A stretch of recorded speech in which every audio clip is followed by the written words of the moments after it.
What if I were to suggest that you play a key role in the awakening world? And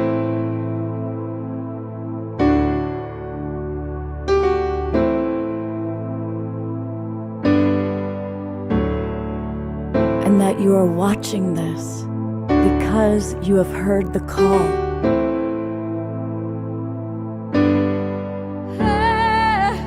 We can start right now by opening our hearts and minds.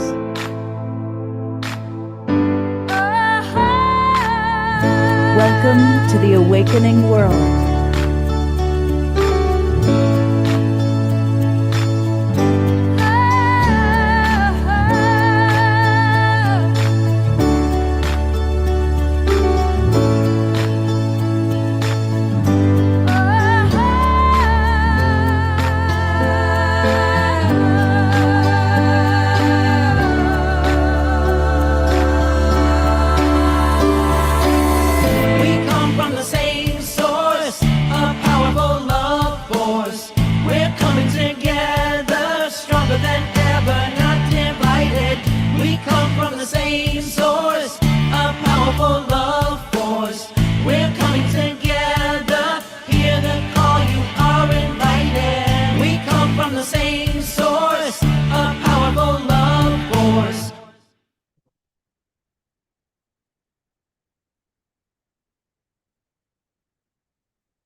Good evening, everybody. Welcome to the Awakening World. I'm Love Coach Scott Katamas, and we have a really fun show tonight.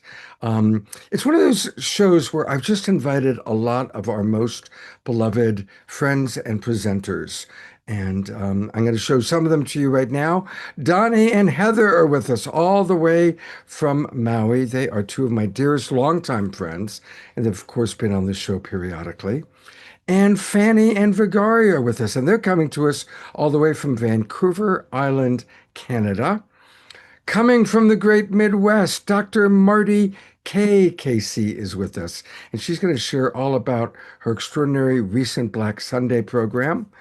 And speaking of wonderful couples, we have John Raymer and his beloved wife, Summer Raymer, coming to us from the Pacific Northwest. Pacific Northwest is well represented because we also have the bride, Tatiana Speed, with us for the first time since getting married. And so can you imagine the wonderful music we're going to have tonight? I was joking with Omar Shah, who left a couple days ago to go to England. It takes 5 musical artists to take the place of Omar Shah. And we've got wonderful music with Donnie and Heather and Fanny and Vigari and Tatiana. And of course, we're going to have wonderful inspiration. Not in the Zoom room yet, but also joining us tonight is going to be Danny Sheehan. He's going to share with us a very important update on what's happening with UFO disclosure. But we're going to start our show tonight by having a chat with the bride, our beloved Tatiana.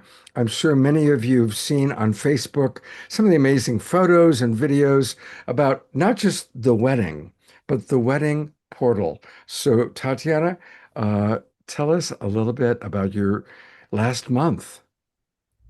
It's been epic. It's been profound. It's been the initiation of my life, honestly. I think I'm going to write a book about it. It's weddings. Also, we did 2 and a third with you, Scott, coming up soon. It's just been, yeah, a deep, deep journey into the heart of love. I feel the wedding portal really opens us into the heart of love, and Mark and I's mission is really to spread love and joy. So the wedding definitely opened this portal of love, but it's also been a deep healing of our family systems. We went in to the wedding like feeling the weaving of all these different energies coming together, feeling our different family systems coming together, our own communities coming together. We created the wedding really including our village, really including our community. We had 60 plus, basically everyone who attended the wedding helped create the wedding, which was really, really incredible to feel it making culture in that way. Like it really, we were trying to do a thank you speech at the wedding, and as we were going through the list, we were like, it's going to take us an hour to acknowledge everyone because literally everyone here either brought food or brought flowers or brought a piece of artistry or helped set up and put up chairs or like in some way supported the creation of it. And because of that element of village, I feel that really amplified the love as well. It wasn't just Mark and I; it was really a co-creation, and also we felt from the very beginning that we wanted to set the culture and invite our families into the culture that we've been creating, which our families have never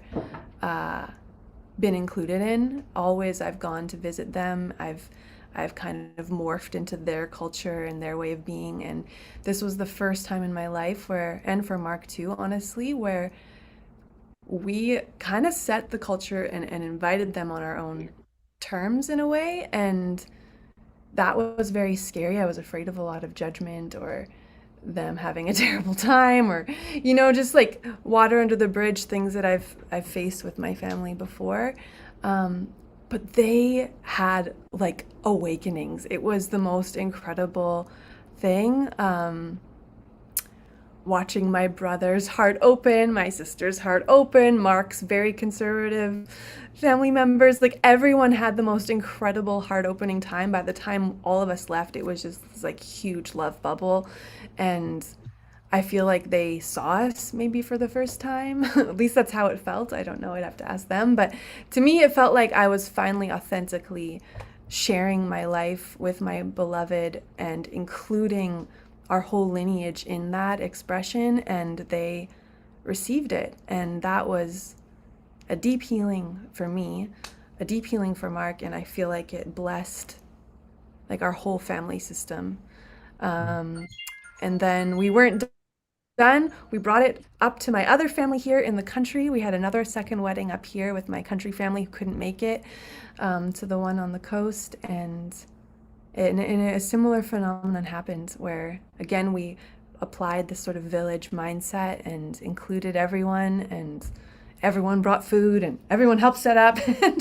And it seemed to just bring everyone closer and really facilitate this deep heart experience. So Mm. I'm gonna make a suggestion, uh, mhm. because we're all kind of living vicariously through your beautiful experience right now. And just today, we were teaching our relationship mastery course, and we were talking about just how often it's challenging with family. Yeah, That family that doesn't understand us. Probably almost everyone in this room has disconnected from at least one family member because of political differences or spiritual differences. And the experience you had of being seen as you truly are, witnessed as you and Mark truly are by family members, that's profoundly healing. yeah, And I invite us all, as we're listening to whatever Tatiana chooses to play, whatever healing you might long for with a family member or your family of origin, um, let's tap into the beauty of what Tatiana has experienced and allow that healing to vicariously enter our field of energy. Does that make sense to you, Tatiana? totally. Yeah, I'll transmit it out my heart to yours. And I want to say one more thing about that Yeah. because, my whole life I've tried to be what my family I felt wanted, and this was the first, like with this wedding, I stayed so sovereign in what I wanted to create and so true to myself. And honestly, I came up against a lot of opposition and different energies not being in agreement. And so the outcome is a miracle because I really felt like I was risking the complete opposite of that by really staying true to myself. Because weddings are so fascinating. They're these like cultural expressions, and each family has their own ideas of what it should be and how it should be done. And it was just like wading through collective conditioning and all these different lineage patterns um, and finding a course that felt truly authentic. And so it was so ironic that for the first time, not kind of bending or what's the word I'm looking for, like shape shifting into what other people wanted. The outcome was like so much love, and such a deep healing. But I think that's probably the lesson, that the more true we are to ourselves, the more people get to see us and get to actually know us and get to love us, and get to be included in our lives. But it really does take courage, especially when there's wounding in that. So, okay, I'm gonna sing this. Thank you, Tatiana. That was a beautiful transmission. Thank you. So this is really a song just to come into our deep inner stillness, to connect with our heart, just breathing into our heart space.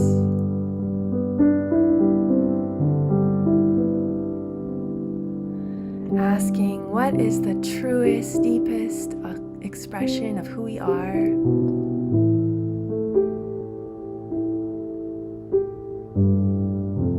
And being willing to share that from love, from our heart.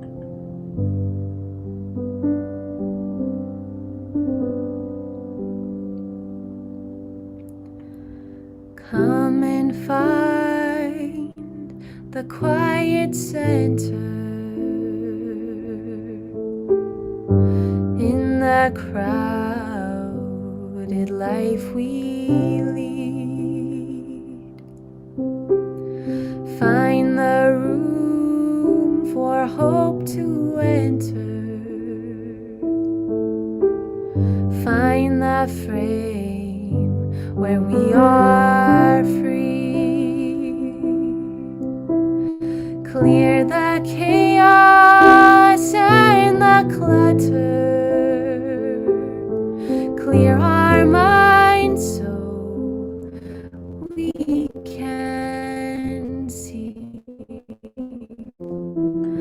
all the things that really matter.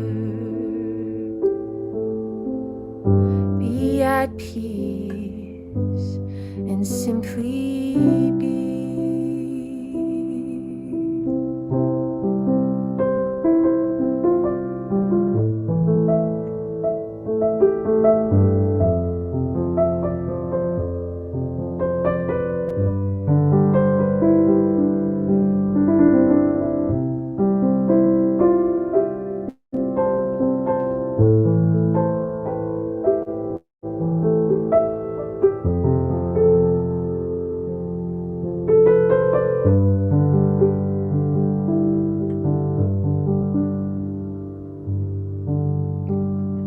Come and find the quiet center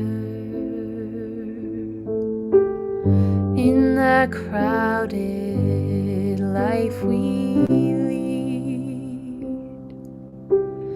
Find the room for hope to enter. Find the frame where we are free. I'm gonna sing Kevalam. It means love is all there is. And as you sing these words, you can just shine this love into your family systems, into wherever you have felt maybe love hasn't been reciprocating. And you can just stand fearlessly as the sun of love, the source of love, and shine that love wherever it's needed in your family, in your life. Baba Nam Kevalam, love is all there is. Baba Nam Kevalam, love is all there is.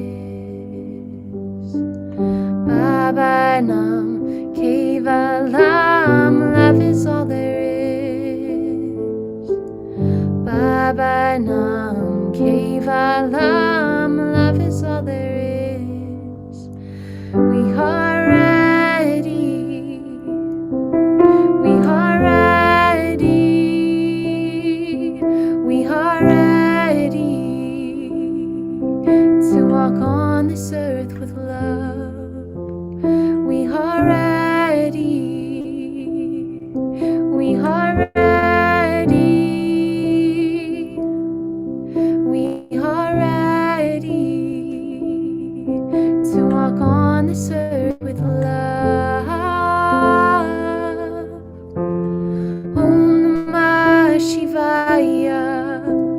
Shivaya, Om Namah Shivaya, Shivaya, Om Namah Shivaya, Shivaya,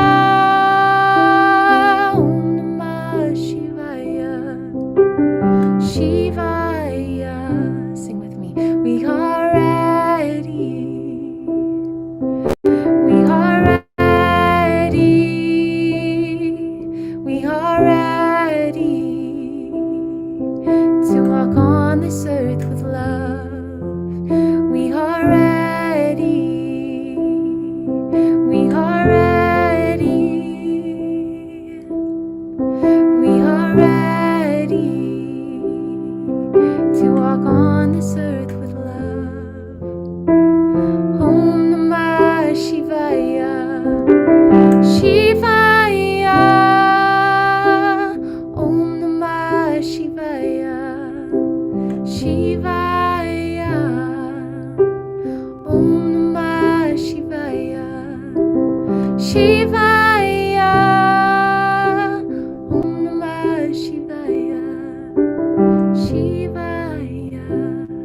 Our hearts are open, receiving. We surrender into the arms of love. Our hearts are open, receiving. We surrender into the arms of love. Baba Nam Kevalam, love is all there is. Baba Nam Kevalam, love is all there is. Baba Nam Kevalam, love is all there is. Baba Nam Kevalam, love is all there is. Love is all there is.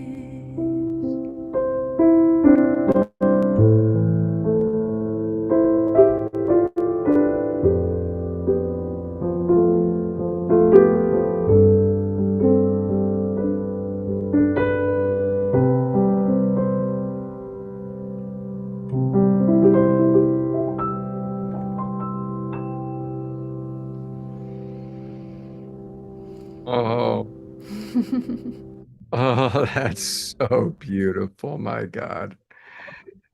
Oh, thank you, thank you, thank you, Tatiana. Of course, You all. check out the chat box. There's so many wonderful messages coming in. Um, and I also want to acknowledge your beautiful mother who's in the chat Zoom room. She doesn't have her camera on, but She's uh, here. She's listening. She's not far. okay, good. Lorianne, you rock. Thank you for all you did to raise this amazing earth angel that brings us so She much comes. love and Here she joy. comes. Oh, good, good, good, good. There she is. She's not far. Awesome. Thank you, Best Mom mother Lorianne. ever. Oh, that was beautiful. Tatiana, what a wonderful way to start our show. Thank you so much. Thank And you. Tatiana will be back, but I want to, while we are all still in the vibration of Tatiana, please get out your calendars right now, everybody, and mark down a week from tomorrow, Sunday, August 30th, we're going to have Tatiana's online wedding celebration. And it's going to be amazing. Look at all the wonderful people. Kristen Hoffman will be with us, Gary Malkin, Julie Kroll, Teresa Collins, Becky Suzik, and hopefully all of you as we celebrate Mark and Tatiana. And we're going to have some really fun surprises. It'll be in my personal Zoom room. I sent out an email today that has that link, and I'll send out a couple more emails between now and Sunday, letting everybody know about it. Of course, it's open to the public, so feel free to share with friends and beloveds. And we hope to see all of you a week from tomorrow at 9 a.m. Pacific time, 12 noon Eastern. And Tatiana will be back with us in a little while. So, as she brought us into that beautiful space of love, love and peace seems to be a main theme for tonight. And I'm really grateful to bring up my friends John and Summer Raymer because they both play their role in creating peace in their own unique ways. For Summer Joy, it includes, not limited to, but includes dance. In times of chaos and crisis, we need to laugh more and we need to dance more. And Summer Joy, you bring that vibration, that wisdom into the field. And her beloved husband, John, he's always cooking up something new.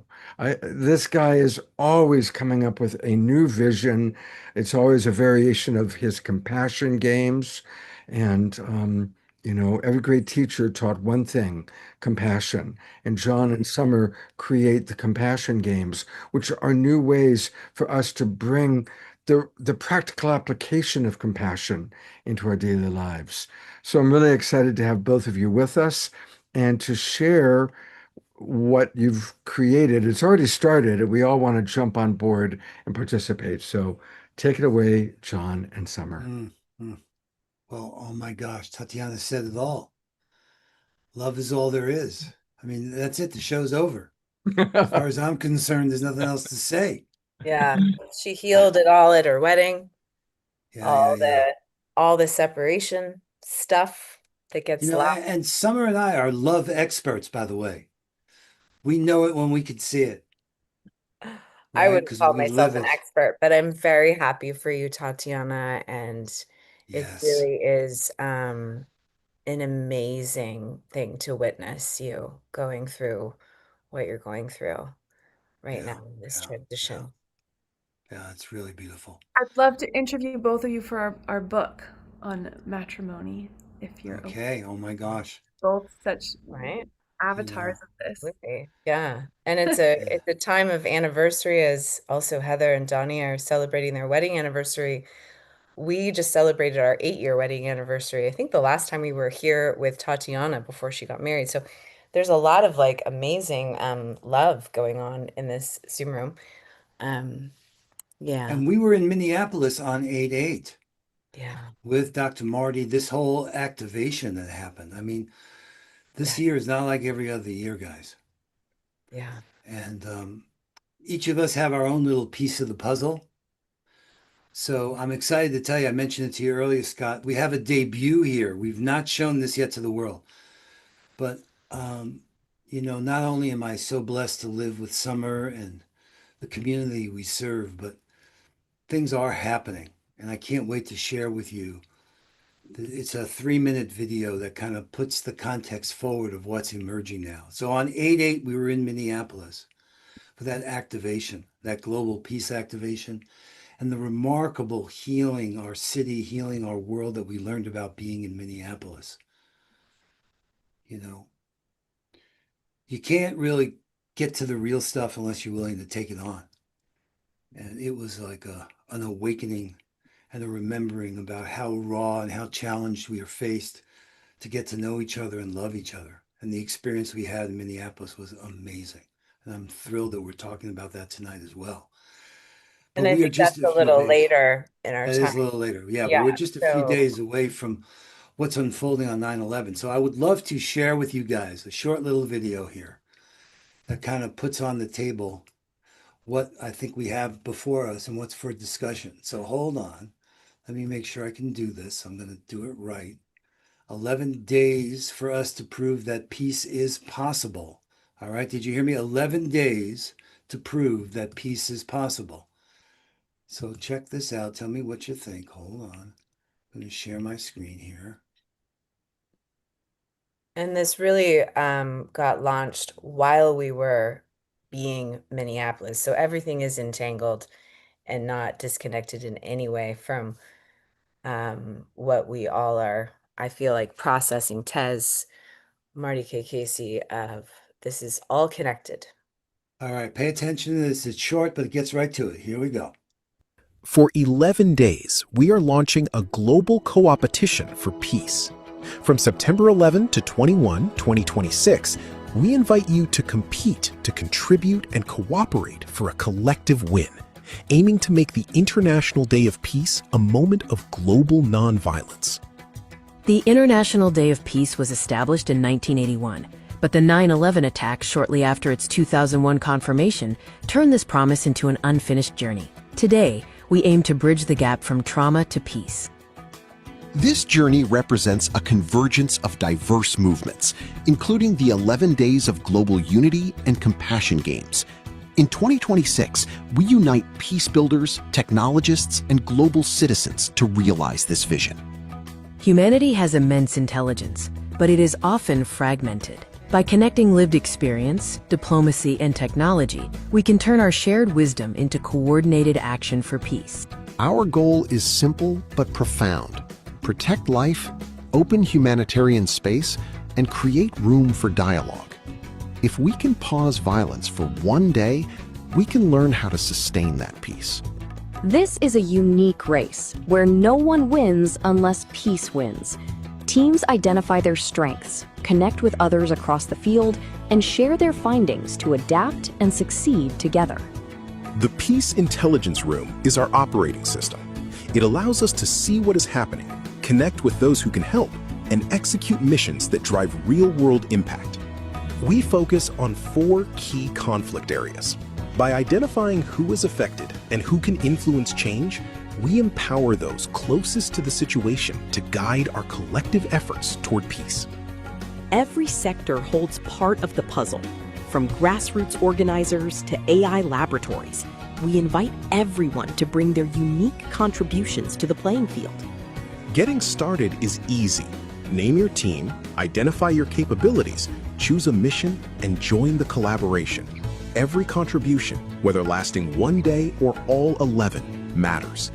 Whether you are opening a channel, mapping relationships, or countering misinformation, your mission contributes to a greater goal. AI is a tool here, but human connection remains at the center. Let's enter the Peace Intelligence Room. Join us as we prove that peace is possible. Find your team, choose your mission, and let us win the collective victory of a more peaceful world.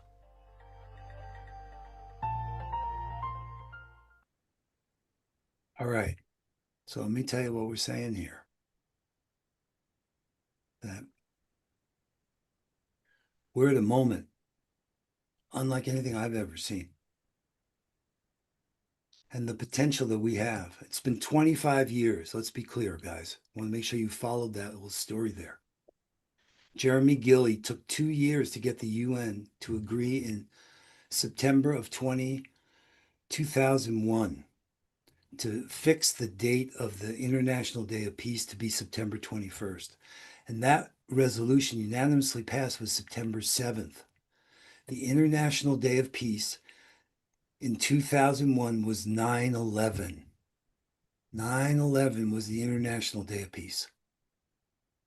Now, 25 years have come, and Jeremy's vision was have the International Day of Peace be a global ceasefire and a day of nonviolence. It's never happened. Well, this is just me being humble with you. This year's games have opened my eyes. I've seen not only are so many of us doing good in the world, but you know what? That compassion is invisible. And I learned not only isn't it visible, it isn't connected.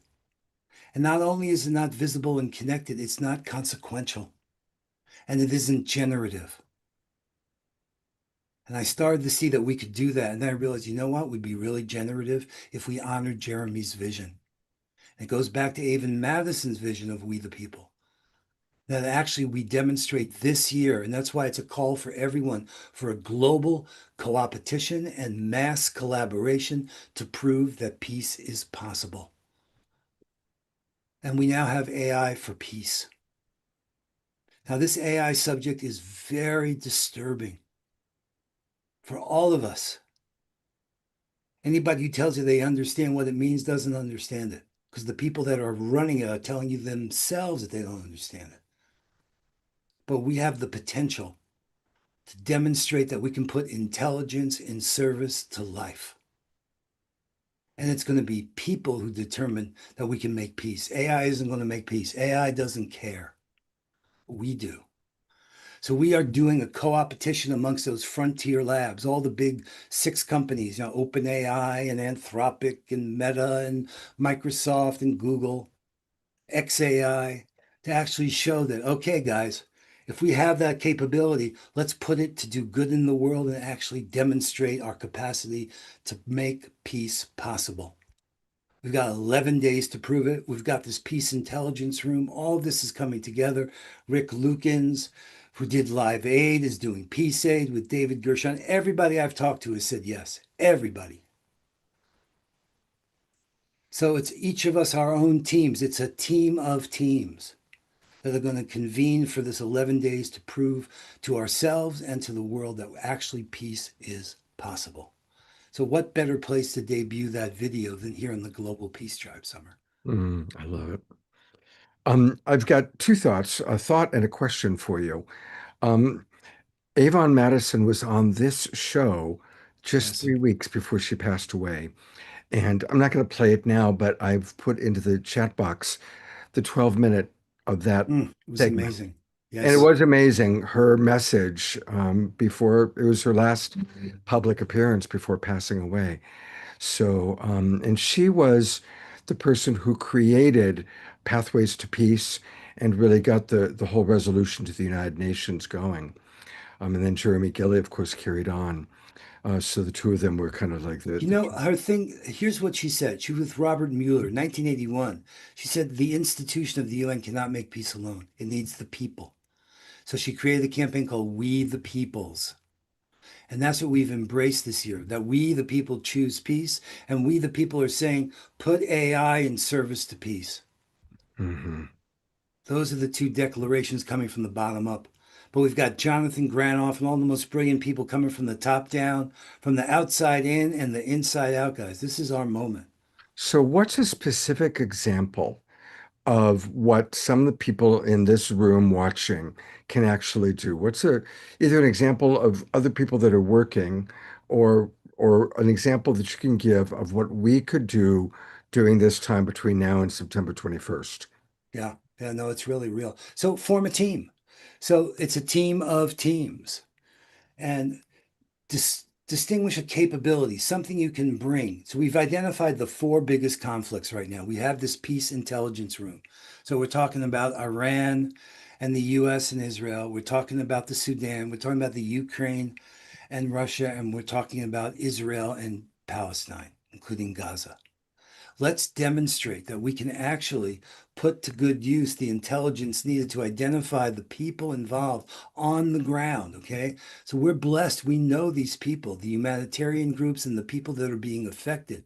Those peace builders and humanitarian orgs, along with the journalists, along with civil society, youth, artists and educators, indigenous and faith leaders. Brother Phil, we're putting the call out. Technologists and these AI labs, along with governments and international institutions. Let's bring them all together to recognize the wisdom of just proving we can come to a pause for 24 hours.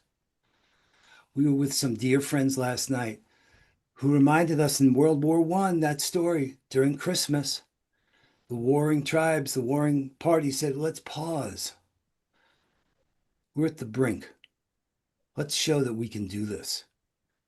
So there are practical expressions. I want each of you to consider being a team. I'm going to put in the chat where you can put your team mission. So it's 11 days to prove peace is possible. And your team mission declaration. What capability are you going to bring? And what will you do during those 11 days? We're going to have the Peace Intelligence Room open on Zoom and the Peace Intelligence Commons up in One World. And here is the link to the Peace Team Mission declaration that everyone can fill out. It's really simple. This is our capability. This is what we're going to contribute, whether you want to get involved with one of those conflicts or not. But I'm going to be humble and tell you guys this. When I asked AI to help me think through about making peace, I realized I was totally incompetent at being a peacemaker. And here I live my life like a peacemaker. All of a sudden, it asked me the right questions, like who on the ground is making this happen now? How come they're not visible in the world? What can we do to make the solutions that are actually happening visible? That's not what people pay attention to. Who's most affected? What keeps the conflict going? What openings exist now? What are the strategies and tactics for peace? What are the stories that prove peace is possible? What are the connections that we can make? It's not connected. We together can choose to take what's going on the ground in these four conflicts and start to bring it together. Show what those openings are, the strategies and tactics, the stories, the connections we can make. This is not what you're going to get from the media, guys. This doesn't I have sell. so I have two questions for you, John, and Yeah, Summer, because Summer may want to come in. A question for myself, and then a please. question from Dorina. So what I'm imagining when I think about creating peace, I don't offhand know how I can contribute to peace in Ukraine or Israel, Right. but would it count if I were to form a team where we're trying to create peace in our families and peace in our family relationships? Because like we spoke about earlier with Tatiana, most of us or many of us have conflict within the Yes, families. yes. Would Yeah. that count as Of course, of yeah, course. okay. Okay, I want to hear from Summer too, but there's one thing we learned is we had our first founding circle, peace in all directions, not just bottom up and not just top down, but bringing the outside in, but all starting from the inside out. So Okay. that day of nonviolence is exactly what you're talking about, Scott. But you see, we can, through this peace intelligence room, actually have exposure to what's happening on the ground in these places. My daughter Allison is a tremendous peacemaker. She introduced me to the Middle East Peace Alliance. There's thousands of people that are working for peace that we don't know about. This is a chance for us to actually connect up and what we can bring to that conversation. So there's the Peace Mission Declaration in the chat. I just shared it with everybody. That's where they Great. can sign up and be a team and say, this is our capability. Here's what we're going to contribute during those 11 days. I'm going to And we're, screen share it for a moment because we have, as you know, through the Sign Network, a lot of people that are watching us who are not in the Zoom room. So I want to invite those of you that are watching on Facebook and YouTube, thank you to the Sign Network, thank take a you. screenshot. And by taking a screenshot, you'll be able to see the URL at top, which obviously is too long a URL for me I'll to, get you the short one. There's a short one we have for it. okay, but Just Team Mission. Yeah. okay, great. So I'll post that as or show that also, but people can just screenshot that, and that's Yep. one way to get it. And everybody, here's the team mission declaration, and let's start forming our teams. And I want to hear from Summer, Me too. because behind every brilliant John, there needs to be a Summer. Summer, what do you want to share about this beautiful new endeavor? I'll unmute you. There you Okay. Okay. Sorry, we were both unmuting at the same time. we were. Yeah, I mean, for one, I just want to like set a little bit, like zoom out for a minute and recognize that this is part of the incredible multiple organization and launch of the 99 Days of Peace through Unity that started June 21st. And I just put in the chat, this incredible dashboard that is tracking teams that are participating in this endeavor during these 99 days. And what John is putting forth is, I think, really widening our opportunity of looking at how, what you were just saying about working your team, Scott, towards families. Like, I have a team in our local community that includes family members, multi-generations. And I think John is setting a context that allows us to collaborate in a larger scale, like how the context of what it is we're doing locally, wherever we are, to the largest picture of what I feel that if we zoom out, we all want to contribute to peace on earth. So this idea of collaborating and engaging some of these massive, stakeholders that could also be involved at this time is really exciting. And, so yeah, I mean, I don't know what else to say. I don't want to add any confusion. I just want to say that teams are can simply be like, you and your family members where you are in the world, and in a sense, challenging maybe other teams or other communities to do the same thing during these 99 days. And, there is this incredible dashboard that is tracking all these different bioregions around the world. And, there's a metrics of what peace in action is on that dashboard. That's really exciting. This isn't just a concept and idea, but this has been played out all over the world during this time.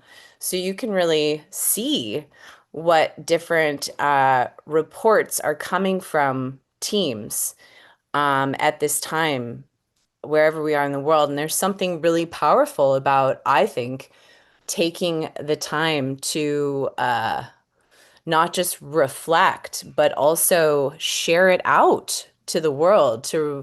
I haven't done this yet, but just to think about the impact of what we all did when we were in Minneapolis together for just a few days, to think about, and just like our hearts and how many people came together from around the world.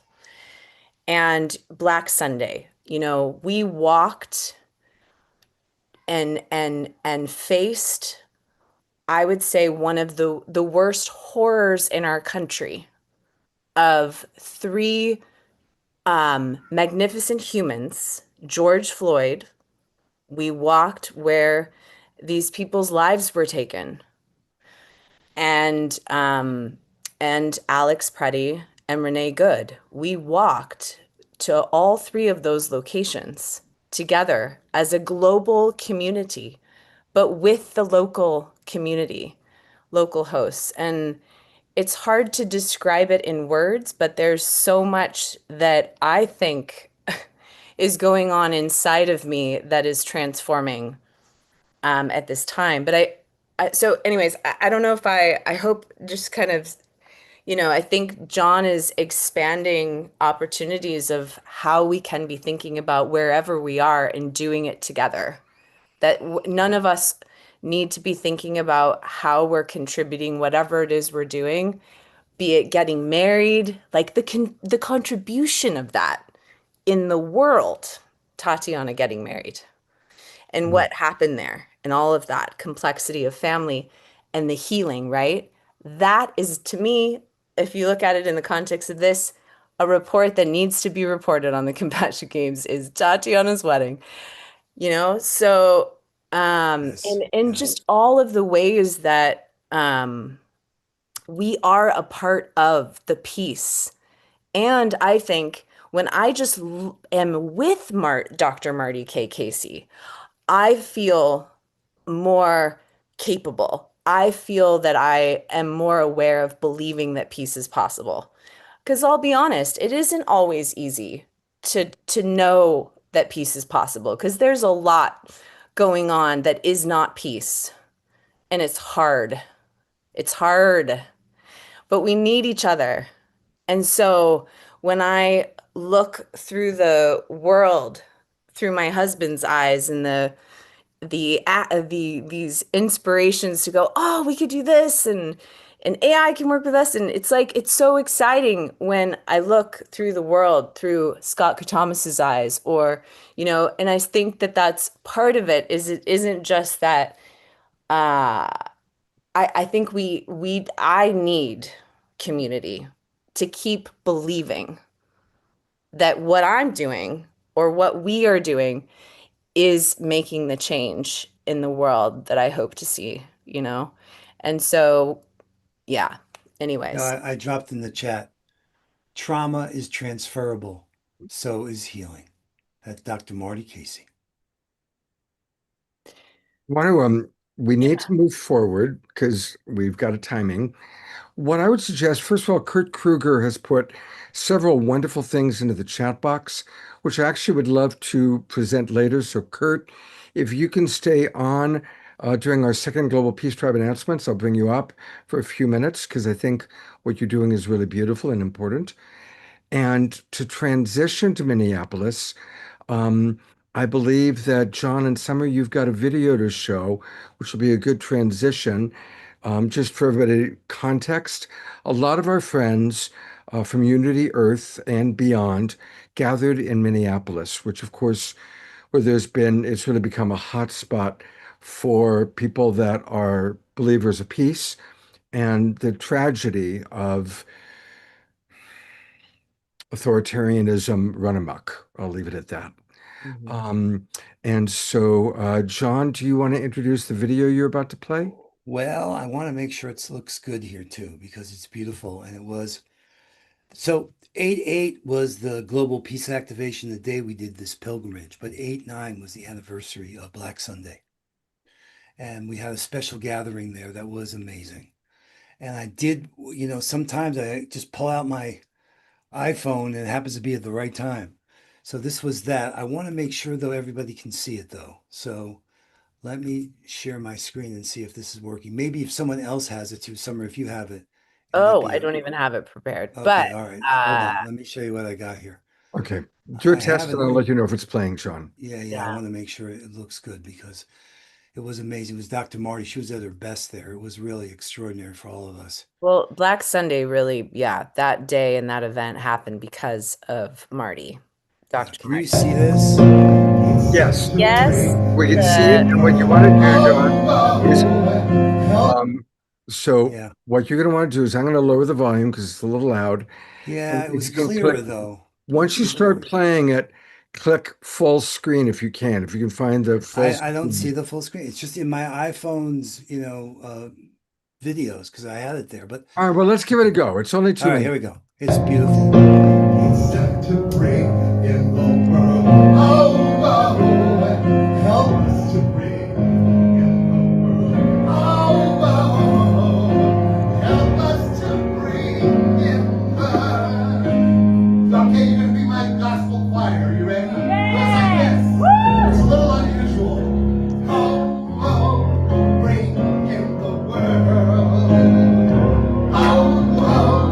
Bring in the world. There's this part. Help us to bring in the world. Bring in the world. Bring in the world. Help us to bring in the world. Bring in the world. Bring in the world. Help us to bring in the world. Help us to bring in the world. Hear you. One more time. Help us to bring in the world.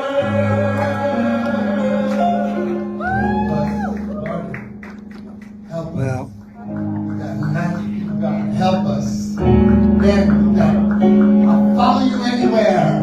John, with your brilliance of unifying. God, all of you. Sherman, help us. Hezekiah, help us to bring. Help us, Nina, help us to bring all this together. Help us to bring.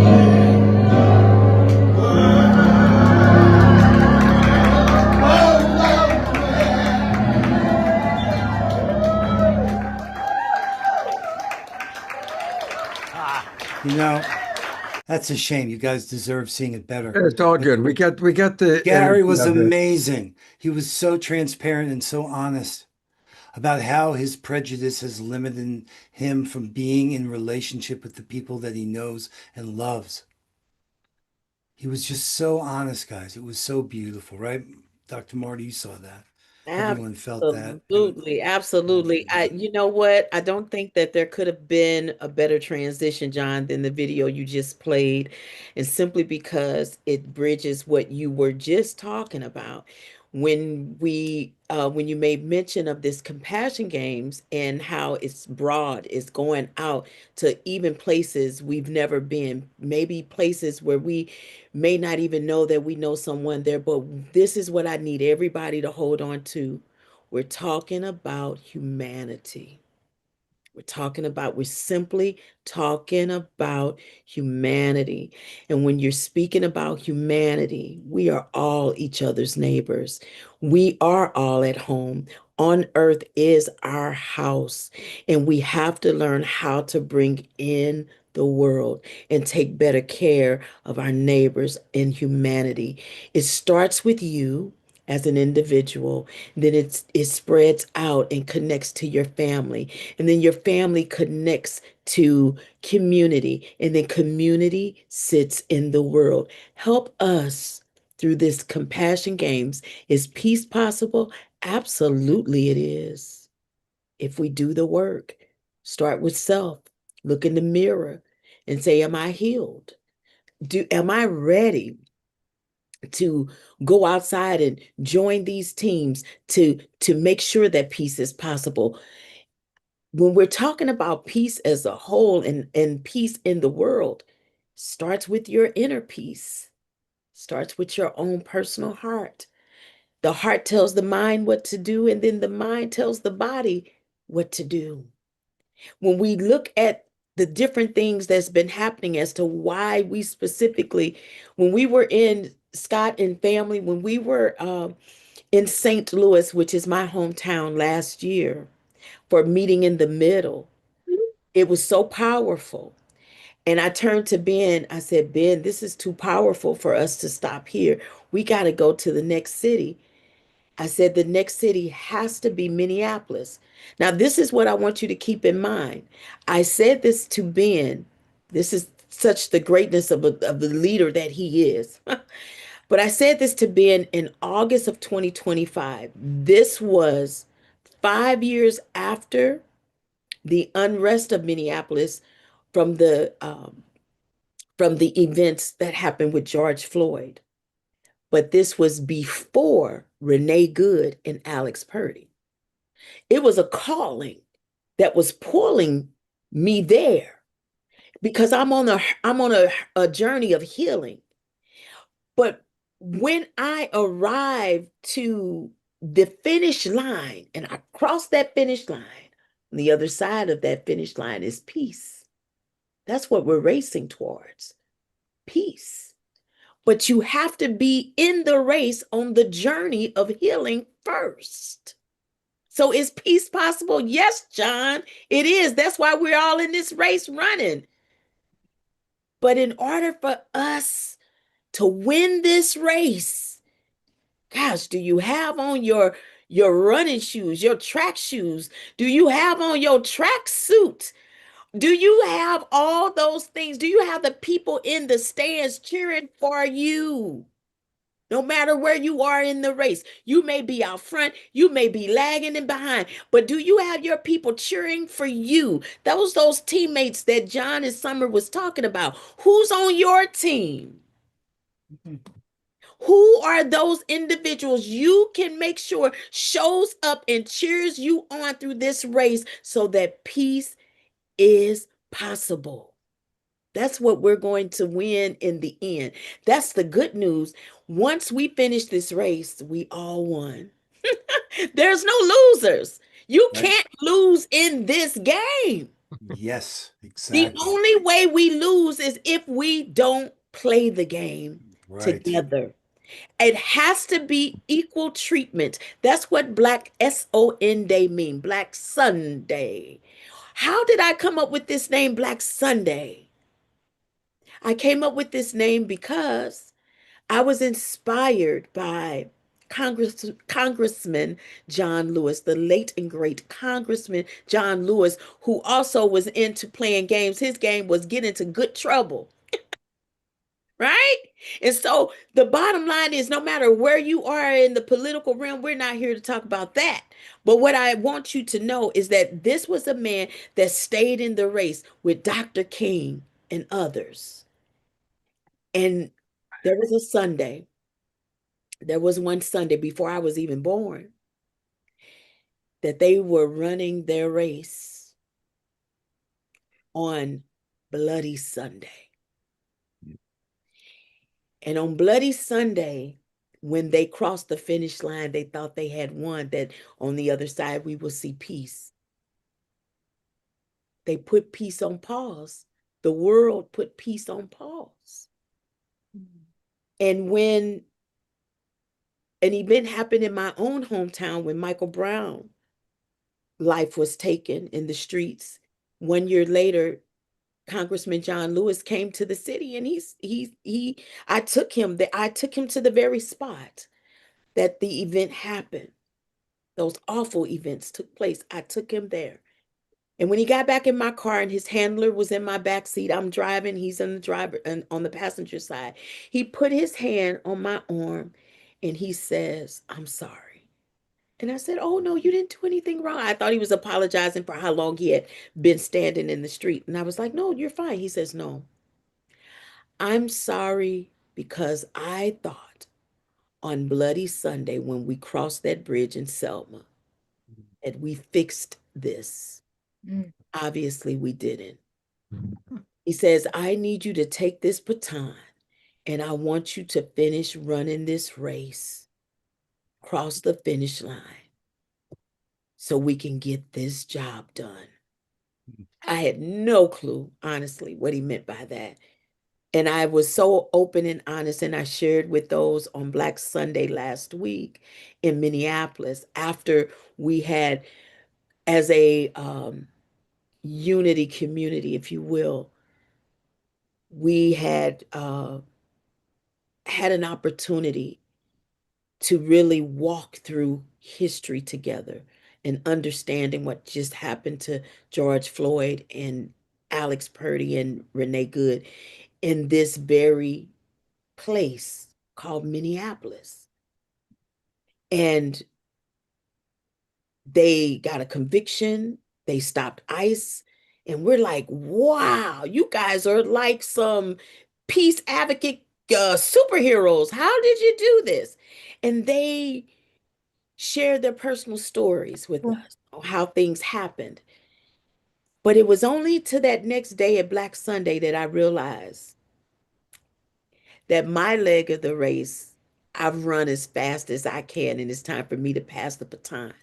So who did I pass it to? John Lewis passed it to me. Well, I couldn't wait to pass it to somebody else. Who did I pass it to? I passed it to the children in the room. Children are our future. I believe that wholeheartedly. And passing the baton to the children in Minneapolis, I believe, was the best individuals to run this next leg of the race. Why? They're born and being raised in a city where they've seen darkness at its worst. They've seen the fighting. They've seen the racial divide.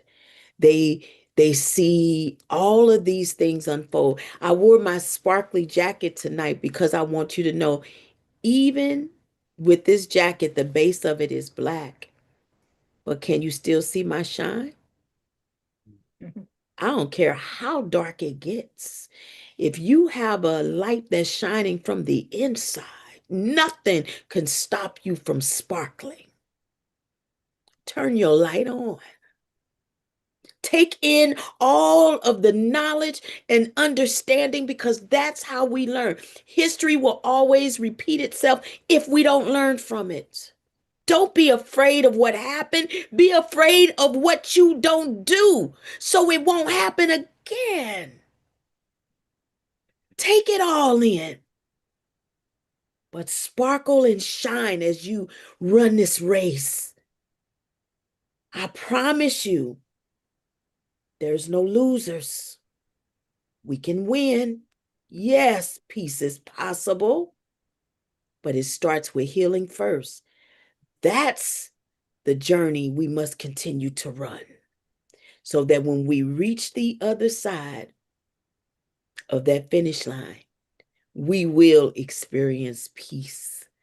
I'm so grateful and thankful to Ben and his leadership of saying yes to making it happen for us to go to. Yes, that's my brother from another mother. I thought you would like to see that. Yes.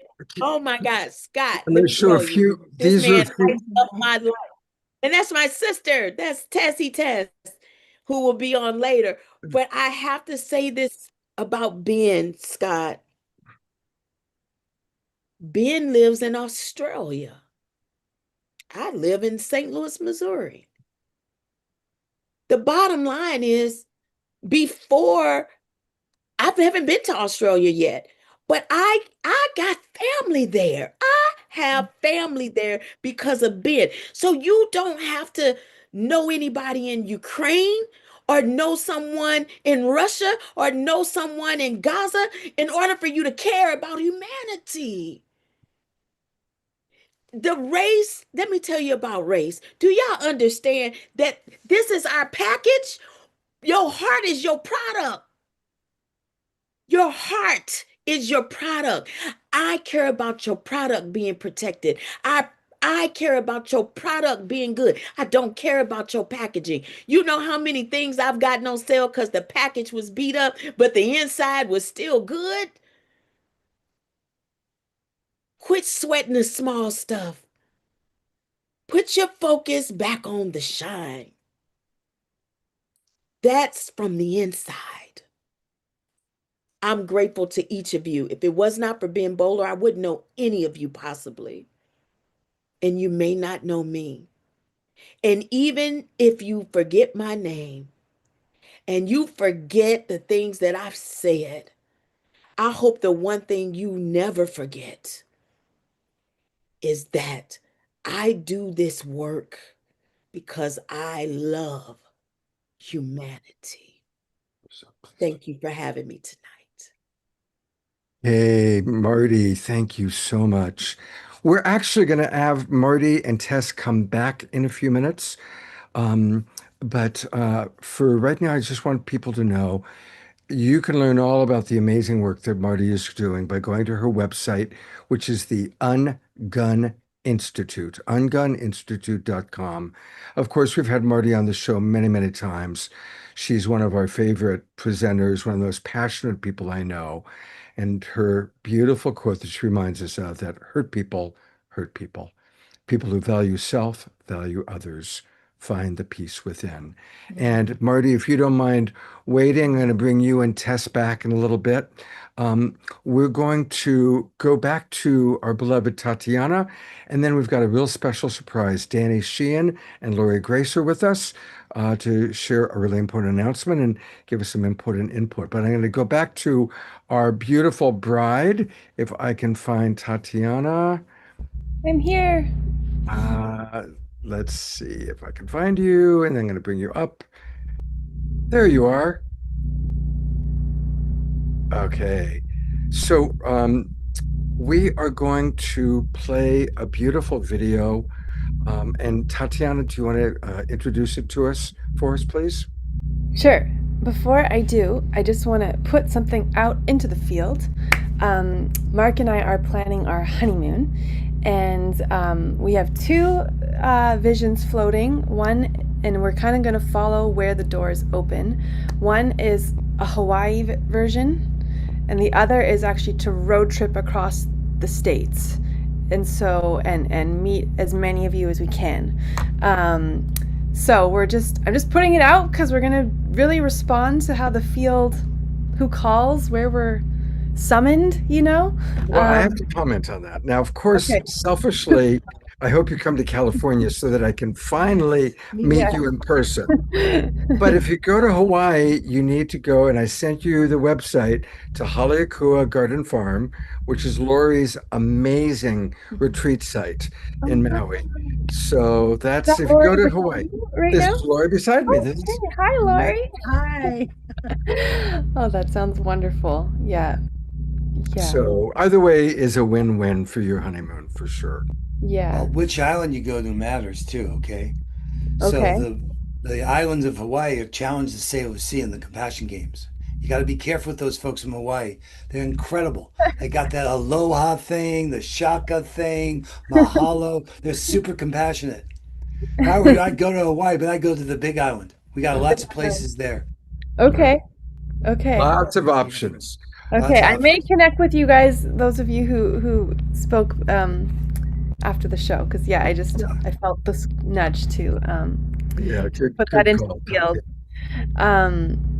Okay, so the next song, by the way, my hair got wet and I had to have an outfit change because there is an enormous storm, and I just ran from one house to the other and got like as if I entered a shower, drenched here on it's a pretty spectacular storm. Anyways, so the song you're about to hear is a song I got to collaborate with a Tibetan Buddhist monk, Yang. He's extraordinary. He became a monk at, I believe it's 10 in Tibet, and then at 18 he had to walk out of Tibet on foot through the mountains. His story is incredible. We connected. I had put out an advertisement for my Indiegogo campaign for my album, which he saw in India. I have no idea how that reached. I mean, I put the parameters I put was for Canada and the States, and somehow he saw it in India. Anyways, he flew to us on the West Coast, and he's just one of the most extraordinary human beings. And we got to collaborate on this song, which really is a transmission of peace, of the breath of life. He's a legend. He's just, very, very dear to my heart now. We actually did a wedding blessing with him and 12 Buddhist Tibetan monks. And so it's a real joy to share this video with all of you. Here we go.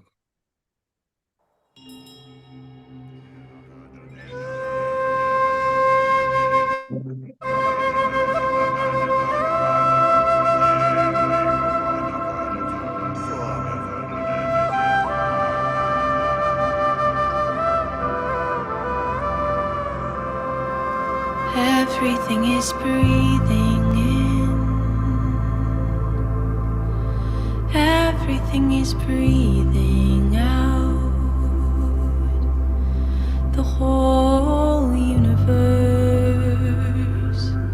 is breathing with me. Everything is opening. Everything is closing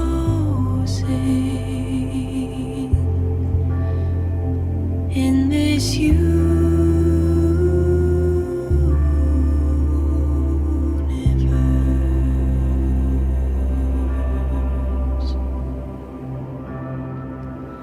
I feel the breath of the universe rushing through my body. The breath of the universe, the breath of life. I am breathing. I am feeling. I am alive. I am a mystery.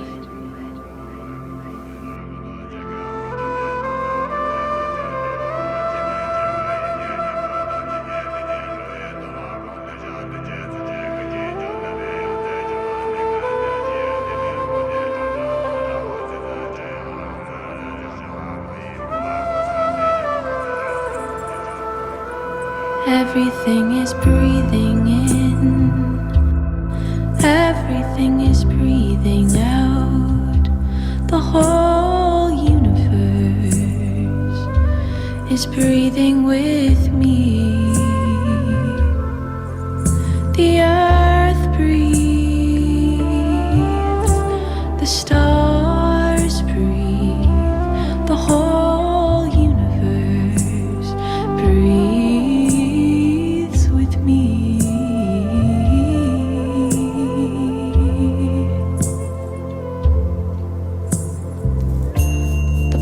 The universe is rushing through me. Breathing in, I am the universe awakening. Breathing out, I am the universe remembering.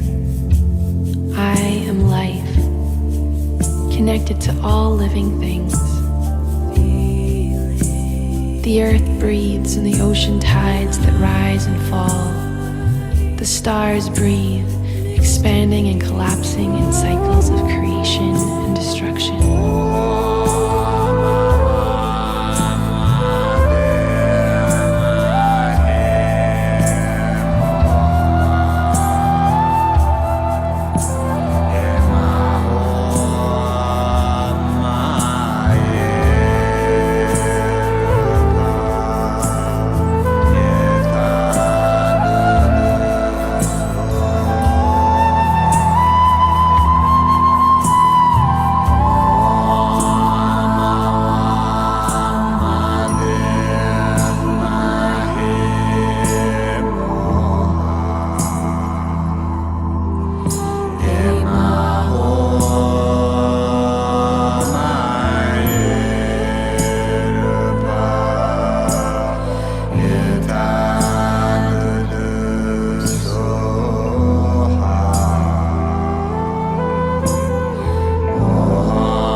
Cherub Chama, great primordial mother, mother of all Buddhas, embodiment of the loving nature of this universe.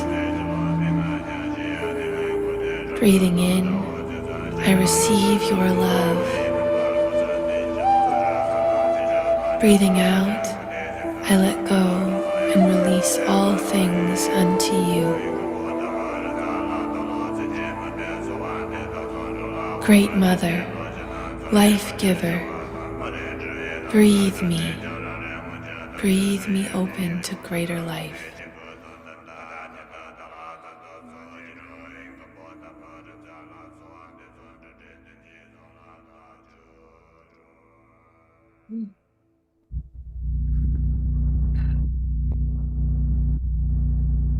May peace prevail on earth. Thank you, and a shout out to Hubcast for making this live stream possible. Thank you so much. Thank you so much. Yeah. That's the start of our next video in a little while. Oh my God, that was so gorgeous. I absolutely love that video. Just so beautiful. And a reminder one more time, everybody, if you haven't already, please put onto your calendars. Join us a week from tomorrow as we have the online wedding celebration for Tatiana and Mark with amazing people. Gary Malkin, who you heard a little bit earlier, will be with us. Becky Suzek, Kristen Hoffman, Julie and Teresa, and a whole lot more. It's going to be a very, very beautiful experience a week from tomorrow. And Tatiana, both your opening song and this video so set the tone for us. Thank you so much. Thank you, everyone. It's such a joy always to be here. I feel like I'm with my family.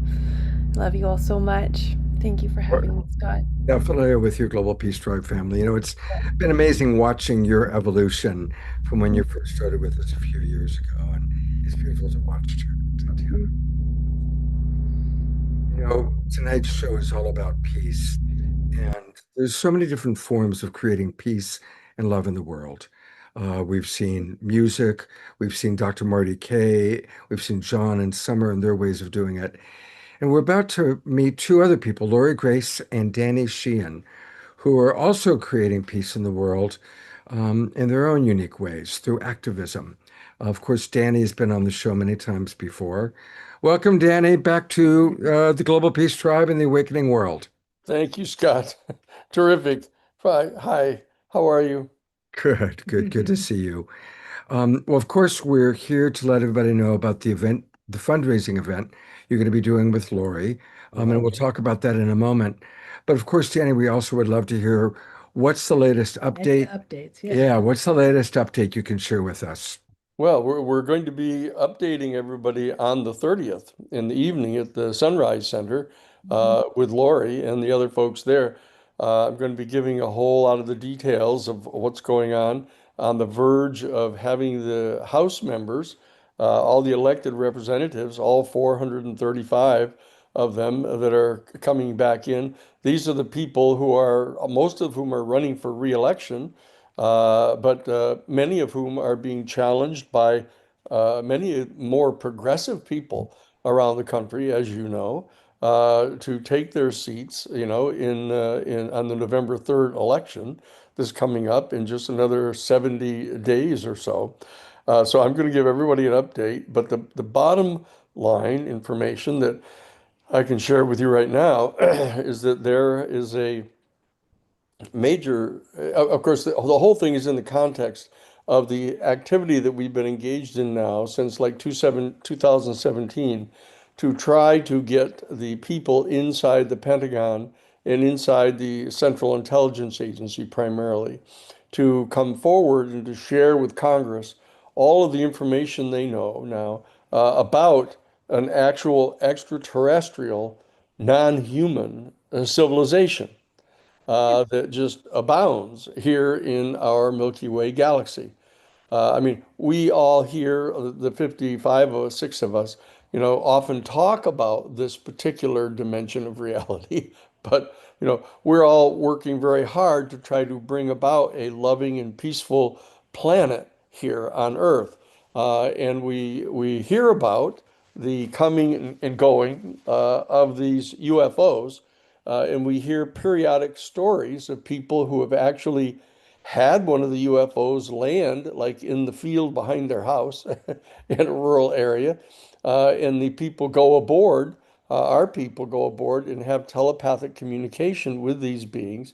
And the people that can get over the initial fear of being in direct physical contact with some highly intelligent and highly technologically developed, but very clearly non-human being, if you can get over that particular kind of cellular trauma that happens when you encounter one of the people, you begin to understand that they're telepathically communicating to you, that they've come here to try to share with us the insight that we have to stop fighting with each other.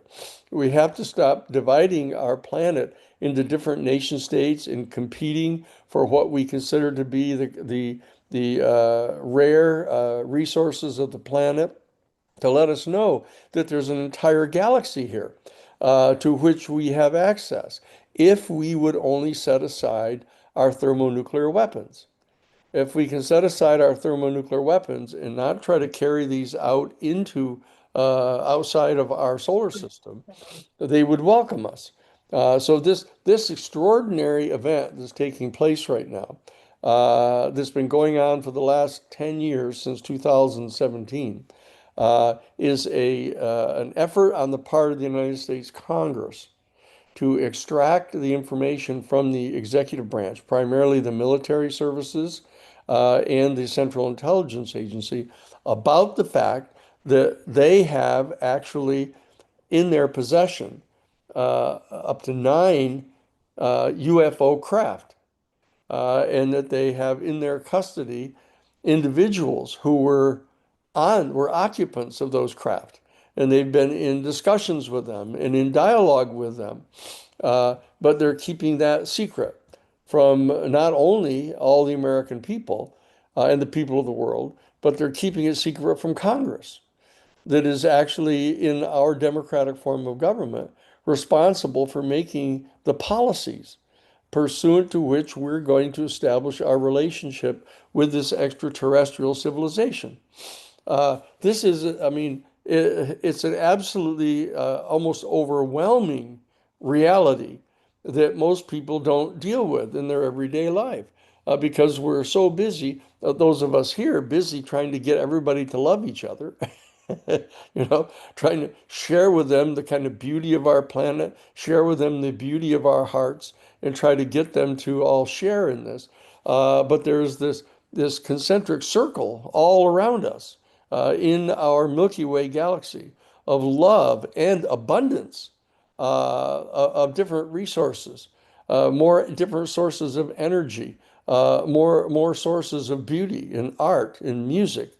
that we have not yet gotten access to, because there is this national security state apparatus that's been set up here in the United States at the end of World War II that is trying to transform all of the technology of these UFOs into a new generation of weapons.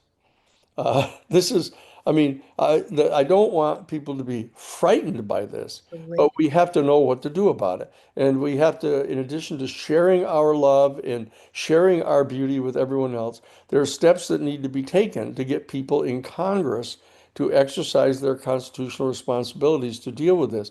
We're going to be talking about this on Sunday night, on the 30th now, up at Lori's, up at the Sunrise Center. And we are inviting all of you to come. There's 56 other people here tonight. I know that Scott is going to be there. Scott's going to be filming the event. We're going to be telecasting it live at the time, but we're inviting you to come. We can make room for everybody here. We'd like you to come, and we can actually share with you some of the details, not only of the push and pull of what's going on in Washington to get this to happen, but to turn our face upward and outward about what the potentials are here of our encounter with these extraterrestrial beings, what the stories are that I've had the privilege of talking to many people who have had face-to-face encounters with these extraterrestrial beings, and to share with you the content of the communications from these people. And that's part of what we're going to be doing on Sunday night. Lori has been extremely gracious in inviting us to come there to share this information.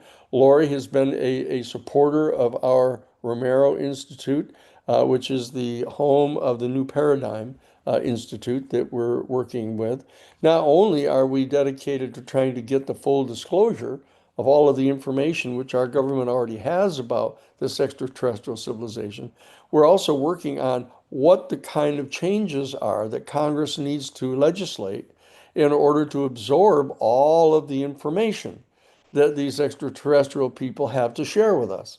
How we can amend our geopolitical relationships with Russia and China, with the European Union, how we can really engage in a mutually beneficial relationship with the extraterrestrial civilization, and frankly, move our Homo sapien species more rapidly into the next phase of our actual biological evolution, into Homo Illuminati.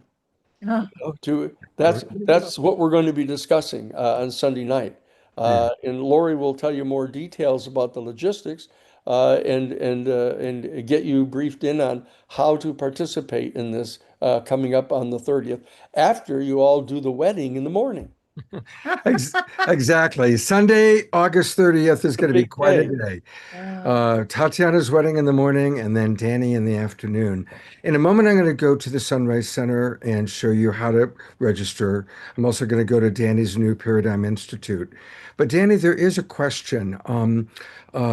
Ayada, who I know you know, asks, are you saying that the military actually has live or deceased extraterrestrials? And I just want to acknowledge, I'm sure Danny knows this, David Grush was on Dr. Phil last week and specifically said that he has seen cadavers. First time David Grush has gone that far. Yep. Danny, what can you add to that? That they have live ETs. That's, I guess, the most important thing to actually convey to you. It's not just dead bodies. That whole national security state are just letting out little pieces one at a time. They denied forever that UFOs were even real. Now they're finally admitting that they are real vehicles. They spent a long time trying to pretend to us they didn't have any idea where they came from. Now they're starting to acknowledge that they know that they're extraterrestrial. They come from other star systems right in our Milky Way galaxy. Now we're starting to get some of them to acknowledge that there are cadavers, as they refer to them, bodies that have been recovered in the craft. But the fact of the matter is they have taken into custody live, living extraterrestrial beings. They've interviewed them. Some of the beings have cooperated with them to share information about their civilization and about what the hopes and dreams are that they have to be able to share their civilization with us. The national security state people know about this, and they're concealing this from us. And so we all have to work together to get this information. We can share some of it with you on Sunday night if you come to the Sunrise Center. They say that Lori will explain to you exactly where it is if you don't know and how you get there. And we'll share with you some of the more extraordinary messages that they've gotten from these face-to-face communications with the extraterrestrial beings. Beautiful. All right. So the way to do it is go to sunrisecenter.org, sunrisecenter.org. Now, of course, for those of you in the Bay Area, we hope you can join us live. But for the rest of you that are too far away from San Francisco, we are going to have a Zoom audience similar to the Zoom rooms that I've hosted in the past. So you go to sunrisecenter.org and then just click right here. Call for full disclosure with Danny Sheehan and Sarah Nelson. And Danny's wife, Sarah, of course, many of you have seen her before. She is wonderful. I always love what Sarah has to say because she carries the love part of it. She carries the heart part of it. So this is where you can find out about it. It's Sunday, August 30th at 2 p.m. So we'll have time to have lunch after Tatiana's wedding, and then this wonderful event from 2 p.m. to 5:30.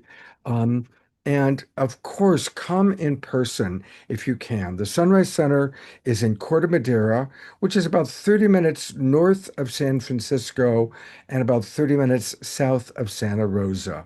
And it's right off Highway 101. It's real easy to get to. And just go to Sunrise Center, click that, and then if you go here, get tickets. I'm going to put this into the chat box. For our entire Zoom room audience and our Global Peace Tribe audience, I'll be sending an email out that gives you all the information on how you can register either to come in person to Sunrise Center or to catch it online. What would you like to add, Lori? Just that I will be so happy to see all of you there, and those of you who are on Zoom, I'll be so happy to see that. I do want to say this started when Sarah called me and said, you know, we really need your help to raise some money to have an organizer come. We have 4,400 people who are wanting to help disclosure happen. We have to organize them into a specific way, and so that Washington will listen. Yeah. So that's what this is a fundraiser for, is to really help Danny's work happen. And to learn more about Danny's work, I know most of you have already joined, but if you haven't yet, please go to the newparadigminstitute.org, newparadigminstitute.org. Join and become a member. Discover all the amazing work that Danny and his team are doing. This is it. I mean, I've been in this field for 40 years. 40 years ago, I was producing television for UPN on UFO stuff, and we're all saying, when is disclosure going to happen? It is happening now, right now.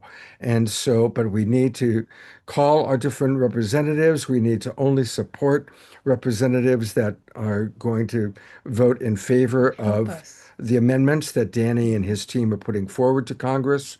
And now is the time. So, Danny, you have been on the front lines. And anybody who doesn't know, briefly, Danny supported Karen Silkwood before she was murdered. He supported and was the person who helped support getting the Pentagon Papers out there, exposing Iran-Contra, supported Standing Elk, Standing Rock. He's been our man, and here he is now at the forefront of disclosure. So he'll be here with his son, too. That's right, Dan Jr. Danny Paul will be here. Danny Paul. Yeah. So it's going to be an amazing event to be at. Come and join the whole family, and come. You are the family. So let's have a family gathering. Let's have a family gathering up at Sunrise Center, and get briefed up on the messages from the stars. Woo! All right. Yay, what a thrill. Danny, thank Danny. you for taking time to be with us tonight. If you want to stick around, we've got some wonderful things. We're only halfway through our show. We're going to have a little musical interlude with Fanny and Vigari next. Then we're going to wrap up with Dr. Marty and Tess Cacciatore.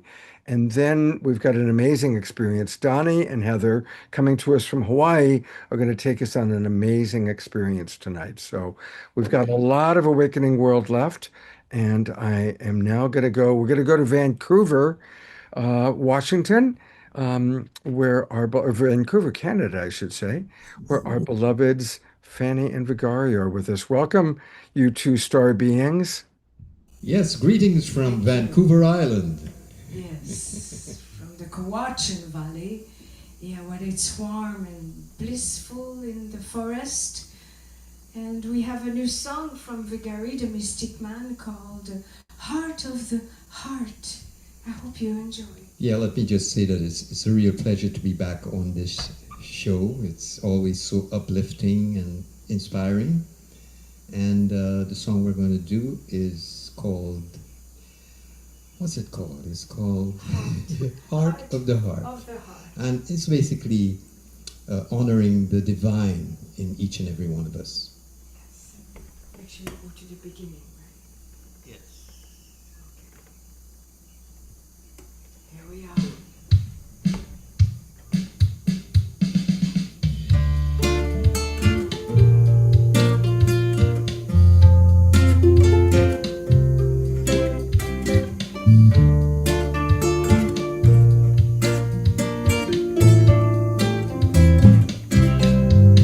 It's in you and it's in me. You might say that it is the key. If it showed so you could see, would you let it set you free?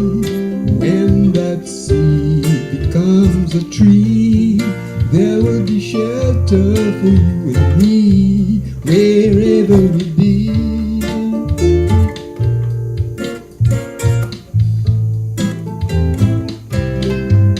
Look ahead, look inside. Open the throat will be your guide. Look around, look inside. Every question could be your guide. Feel that silent part of you, shining the light that will lead you right to where you need to be.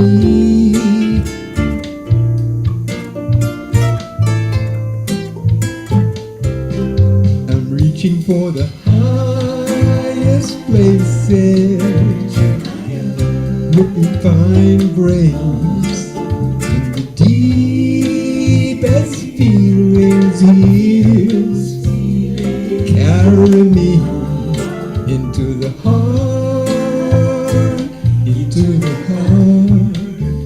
where all is clear, into the heart of the heart.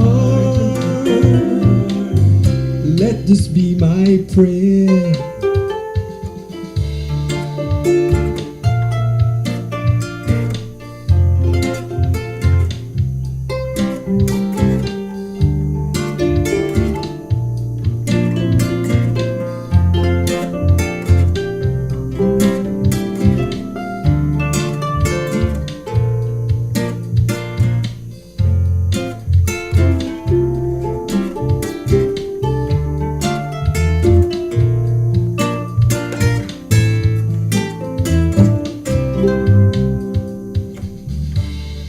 Through the fire, lead me safely, and we'll go beyond desire.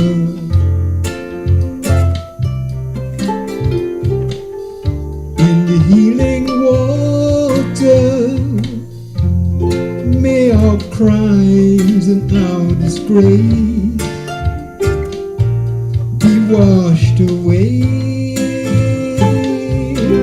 I'm reaching for the highest places, find grace in the deep highest feelings here. Just carry me into the heart,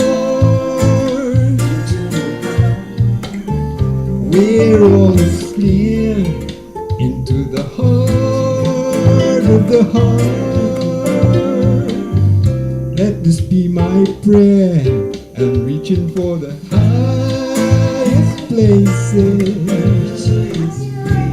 The highest places. The high. Let me carry me into the heart, where all is clear. Into the heart of the heart of the heart. Let this be my prayer. For the highest place. Just carry me into the heart.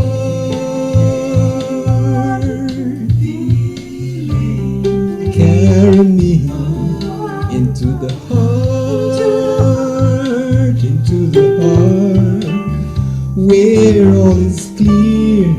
Into the heart of the heart of the heart. Let this be my prayer.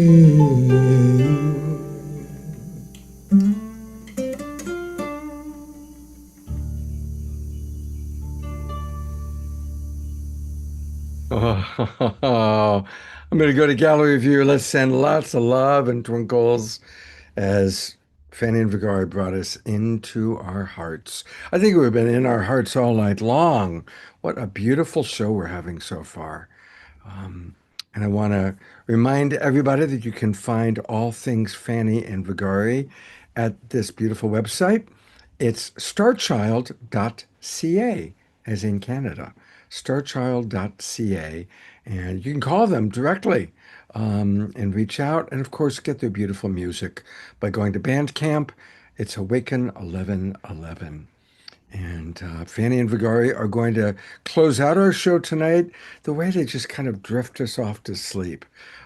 So thank you so much for being with us. Love you guys so much. They're also going to be on with us next Wednesday. We're going to get a double dose of Fanny and Vigari, which I'm really grateful for. And thank you everybody for moving to the beautiful music. It's wonderful watching all of you. We caught Summer Joy as she was just about to, was that a lot? What, a popsicle? What was that you were about to? Yeah, it's a popsicle. It was hilarious because Like a bite? Would you like I a would bite? love a bite of a popsicle right now. I could use It's the, pomegranate. It's so good. oh my God, it It looks brought me to the heart of it all, you know? It turned me into a heart, that song. there it is. There it is. Yeah. Ben Bowler, if you're still in the Zoom room, Yeah. turn on your camera here. because we are about to go back to Minneapolis and for a little bit and wrap up with Dr. Marty, your dear friends, and with Tess Cacciatore. When I can find her there, she is waving at me. Thank you for that, Tess. So There's Ben. there he is. There's Ben Bowler.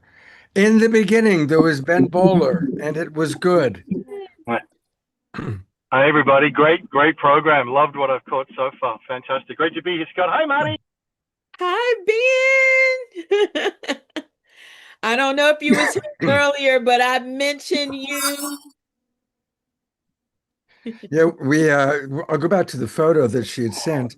Ben, what can you share? What is your takeaway from what happened in Minneapolis and on Black Sunday? He's muted. Well, I mean, Scott, I will say thank you. It was so profound. It's not easy just to spin it out into a line. But I think that even though I was hearing from Danny earlier, and I've only caught the last 30 minutes or so, but we all want unity on the planet, whether that's between people, whether that's with all of life, whether that's with our broader cosmic and galactic family. And yet here on this planet, the road to unity goes through deep healing. And we ain't going to get there to that culture of peace and that planetary thriving system of love and respect without going through some of the pain and some of the valleys that have led us here. And I think the racial pain in the United States is emblematic of many parts of the world. And what happened on Black Sunday on the 9th of August, led by Marty, was a step towards healing. And it was connecting the local leaders with the national and global peace tribe.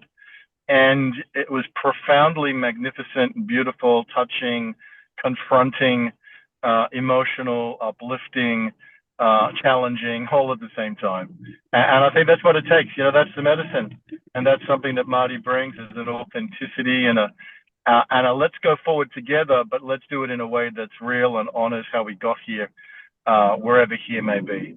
So it was very powerful. It was very important. No peace without justice, but no unity without healing. And so it was a very important step on the road. Thanks for asking. Absolutely. And here's just a few photos. I'm going to show a few photos. There, of course, is Marty and Ben together. And there is Tess, who we're going to hear from in just a minute. And Black Sunday, which you introduced and shared a little bit about, but we're going to learn more about it. And what's this photograph here? What are we looking at? They actually, on the front of our shirts, it said "Being Minneapolis," and on the back of the shirts, it actually said Black Sunday. And so this is just showing us being unified the entire weekend. And I think it made all the difference in the world. You know, I say often that if I said, let's go to war, unfortunately, we know what that means. We know what we're wearing. We know the songs we're singing. We know we're marching.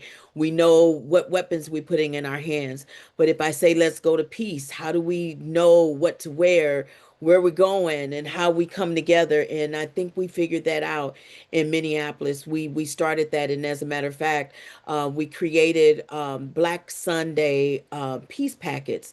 And that's one of our call to actions, that as you create anything that you believe is peace forward, we want you to send us those links, send us that information. So when something happens, we can send those packets out. And I want to just share this one quick thing before we move on with Tess. I just got a phone call yesterday. This is where we activate Peace Tribe. I just got a call on yesterday about what's happening in Indiana. With a show of hands, is anyone, if you can go back to gallery view, because I would like to see everybody real quick, Scott, if you don't mind. I would like to know, with a show of hands, who, if we can go back to gallery. Actually, we're on gallery. You can choose gallery yourself. Yeah. Okay, let me get there. Upper right-hand corner. Okay, I got it. All right. Show with a show of hands, who knows what's going on right now in Indiana? Tess. Three people. Tess is the only one. Yeah, only 2 people. Yeah. Okay. So right now in Indiana, Gary, Indiana, to be exact, and that's where Michael Jackson and his family was born, in Gary, Indiana. And so they've been without power for over a week, and lives are being lost right now. And so I was contacted and asked if I could come and respond to Gary, Indiana, the same way that I did here in my city in St. Louis a year and a half ago, when we had a severe tornado hit our city. And I've been boots on the ground and creating systems here in our city. And so they're wanting to bring me in. Well, I'm one person who, if I'm going to go in, I need to go in with a team of people. Who would that team be that I would pick? I'm going to pick my peace team, which is all of us. And so this is where we need your help. This is where we can activate. This is where we can make the difference. When we're talking about disarming trauma, that means there's something standing in the way of our peace. And so we have to disarm the trauma, heal, in order to get to peace. That's how this works. There's no other way around it. And I don't think anybody could have explained it any better than our brother Ben, our fierce peace leader. And so I'm like Gary Melkin. Ben, I will follow you wherever you go.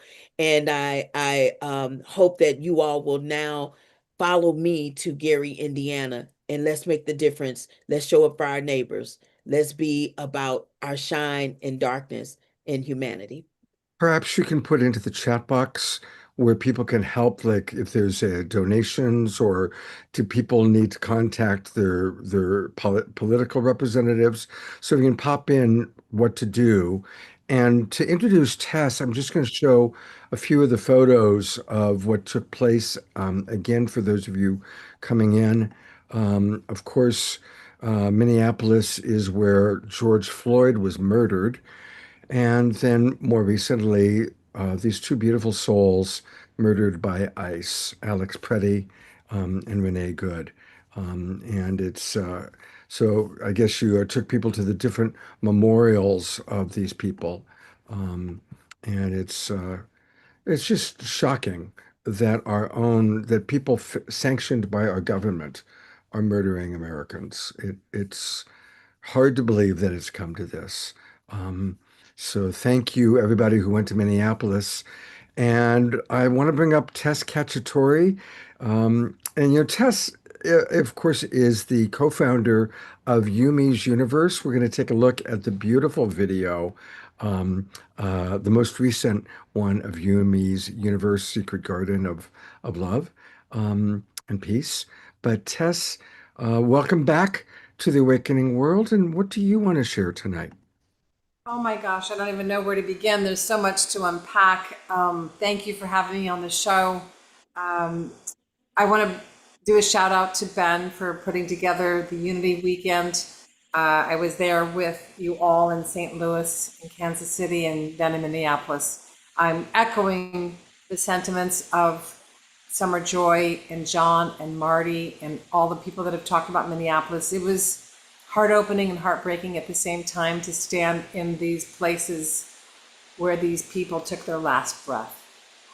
And I want to do also a shout out to Uncle Selwyn, George Floyd's uncle, who's on the call tonight as well.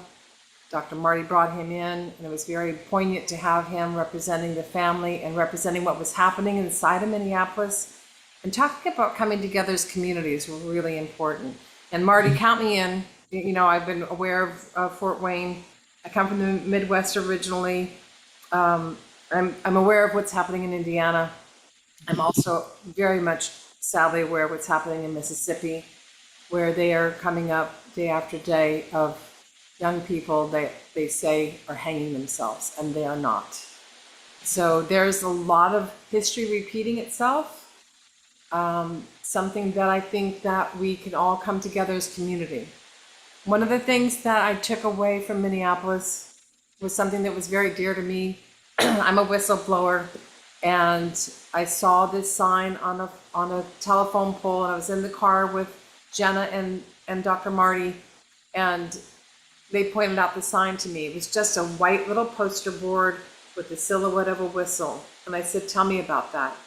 During the raids with ICE, with Alex Preddy and Renee Good, they were hanging these posters around in these neighborhoods to let you know that this was a neighborhood that stood together. And they blew whistles. And when they knew ICE was in the neighborhood, they would blow, blow, blow, blow, blow their whistles to warn people, don't come out of your house. I remember seeing that on the news, but to see it in person, it just was so poignant, because it's a sign to me, literally a sign, and a sign because I was working on a project and it inspired me to continue working on the Blow the Whistle project. But I think it's really a message to all of us to come together as community, to blow the whistle and stand up and be heard. We have to be seen, we have to be heard. The majority of us on this call and in this show right now are white, and we have a privilege that we can't take for granted. I've been on the front lines in Africa and a lot of different places. I've been in war zone areas. I've seen a lot of stuff in my humanitarian trials. But this is a very poignant crossroads time. So I just want to do a shout out to my sister Marty, because we're on the road together. We met at the Mississippi River in St. Louis, and a big shout out to Ben. I do have a video that we'll show, and I want to share a little bit of snippet when we go to that, but I just wanted to say we're all in this together. Go ahead and do you have the video queued up that you want to show, Tess? Well, I think you have it on your side. I've got the Yumi video ready. So right now what we're doing is we're very respectfully gathering all the footage that, because I'm a filmmaker, and I was there boots on the ground to film all of these things. So All of the footage is in our archive, and we haven't edited it yet because we really want to work with the community of Minneapolis, and we want to work with Dr. Marty so that we are sharing the story in a respectful way and being able to make it the most impactful. So I did send a few photographs that I think you've seen tonight, and that we're going to send news that there's going to be a documentary. There's so much to share, and we want to support the efforts of Boots on the Ground with Uncle Selwyn and all the people that are there with the Agape movement. Everything that, I'm just here to work with Marty and do this documentary the best way possible. So stay tuned for news on that and clips and more. Great. You know what I want to do is because we're running way late, when you've got some of those clips a little bit more together, I want you to come back and then we'll present it there. Also, let's follow up what's going on in Gary, Indiana. So it's not just a one-off, but maybe you guys can even come back in a week and we can follow up. And what I would like to do to conclude this part is Tess has been creating, along with our good friend Kristen Hoffman, and an amazing animation team, something very, very beautiful. Some of you saw an earlier version, the 90-second version. This is a slightly longer version. Tell us a little bit, Tess, about Yumi's universe, and then I'll play the video. Echo Dr. Marty's sentiments earlier when she did the torch passing off in Minneapolis to the children. That is what Yumi's universe is. Not only passing the torch, but having them light up their torch and to stand together in unity and to know that no matter where you come from, no matter what color skin you have and what you look like and any disabilities or abilities or anything, we're all in this together. And these kids, we're teaching them at a very early age about kindness. And then when they get older, we're teaching them about peace. And to echo also the inside, the inner peace, the familial peace, the community peace, the global peace. So we're starting a curriculum in the school. So if you know anybody that has a school, we're starting off with kindergarten right now to about 2nd grade. And we're just really excited about starting the curriculum and the songs written by myself and Kristen Hoffman. She sings it so beautifully, and the newly animated video aired last week on 8/8 on the Lions Gate on the Global Peace Activation. So enjoy the video. And I'm only going to have the last 20 seconds, but tell our audience who the two Asian women are that we're looking at that are on the left. So Maki Kawamura is on the left, and she's the current president of the Goi Peace Foundation. May peace prevail on earth. And she's the granddaughter of Masahisa Goi, of the founder of the Goi Peace Foundation. And our little Mickey, who I love to pieces, is the great-granddaughter of Masahisa Goi. And she plays the voice of Yumi, and Maki plays the voice of Obashan, the grandmother. And we're all together in love and peace to bring these communities around the world and really spread love and peace and kindness. Okay, here we go. It's a beautiful video. Prevail on earth. Thank you, and a shout out to Hubcast for making this live stream possible. Thank you so much. Thank you so much. Thank you. Yay. Enjoy.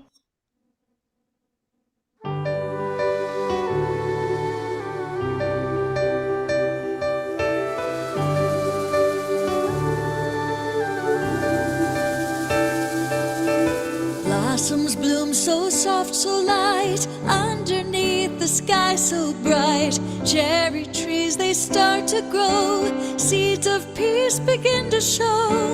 In the window whisper calls, hand in hand we stand for all. Every flower tells a tale, together we will never fail. Springing into peace, oh can't you see? Like the blossoms of our cherry tree, growing love from seeds we sow, connecting hearts with each piece. Oh, we are one and each unique in our garden of peace. Petals fall, but they return. Every season a chance to learn our differences. Like colors bright, they weave a tapestry of light. We dance with hope, we sing as one great family of earth and sun. With every step and every voice, together we can make the choice. Springing into peace, oh can't you see? Like the blossoms of a cherry tree, growing love from seeds we sow, connecting hearts with each piece. Oh, we are one and each unique in our garden of peace.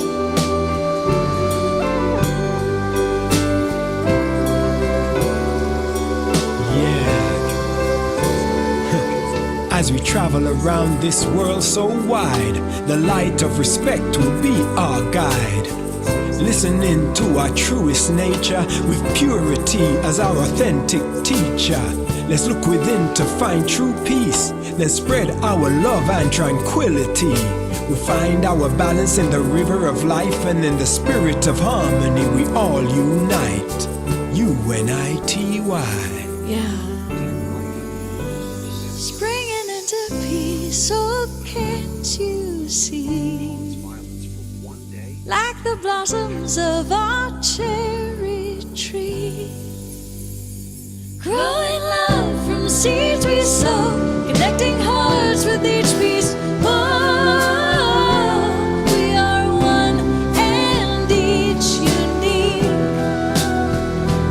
in our garden of peace. Like the blossoms of our cherry tree,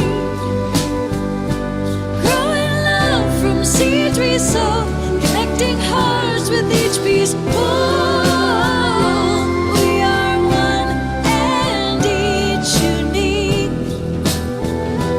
in our garden of peace. Imagine children all over the world living in a garden of peace. May peace prevail on earth, sing our life from heart to heart. May peace prevail on earth, garden of peace. May peace prevail on earth, from heart to heart.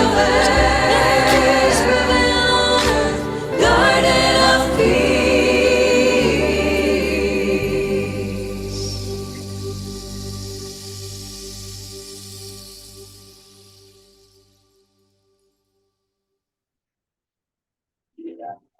That is. I apologize. I stopped the screen too fast. We got to go back to this beautiful. I apologize. Well, the last part of it is just a call to action. We would love your support if you can go to Yumi's Universe on YouTube and click the subscribe button. We're trying to get up there so we can get the word out. And really, this is our community, and we collaborate. We want to work together. We want to share the music that you're all creating. And Summer Joy, shout out to you for your Garden of Joy that's coming up soon too. So I'm just really just so grateful to be here. This is such a, I'm going to leave it up for a moment because that's where everybody get out your phone, and that's where you can use the QR code to definitely join the amazing work you're doing. That is where we all want to live. What you've just created, it's heaven on earth. It's the new earth, the ultimate new earth reality that we're wanting to experience. So thank you so much. And I'm going to leave it up for a minute so people can join Yumi's Universe, subscribe to it. Want to make sure that's working. Yeah, it does. It works. So God, everybody. one of the things I would like to say is just to remind us all is that children are not born in violence. Like That's something that's taught. They're not born violent babies. That's what we exposing them to. So can you imagine if we if we challenged everyone that when a baby is born, that we make sure that Yumi's Universe tools are given to every baby that's born in the world, that this is how we start each baby, welcoming them to the world through Yumi's Universe, and we let this be the collective peace tools that we make sure every baby gets exposed to. Because I believe that if babies are exposed to Yumi Universe versus babies being exposed to the universe that we've created that is very violent in parts and at times, I really think that that's where we begin to see the changes in the world that we want to see. Absolutely.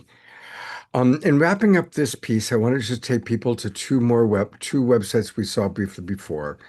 Again, let's all join what John and Summer have created. 11 days to prove peace is possible. Please join, put in the declaration, and let's create some fun teams. I'm excited about this. So let's definitely do that. And then a reminder also that you can learn all about the wonderful work that Marty Casey is doing by going to the Ungun Institute. That's unguninstitute.com, where she is healing the world one city at a time.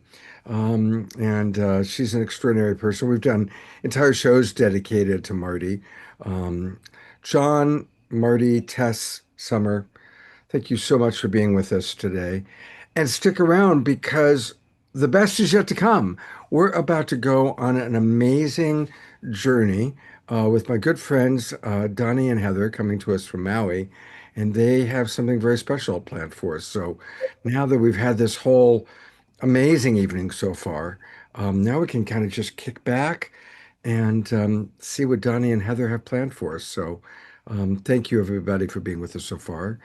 And it is now my pleasure to bring on camera my good friends, Donnie and Heather, coming to us from Maui, from Welo, one of my favorite places, probably my favorite place on the planet, actually.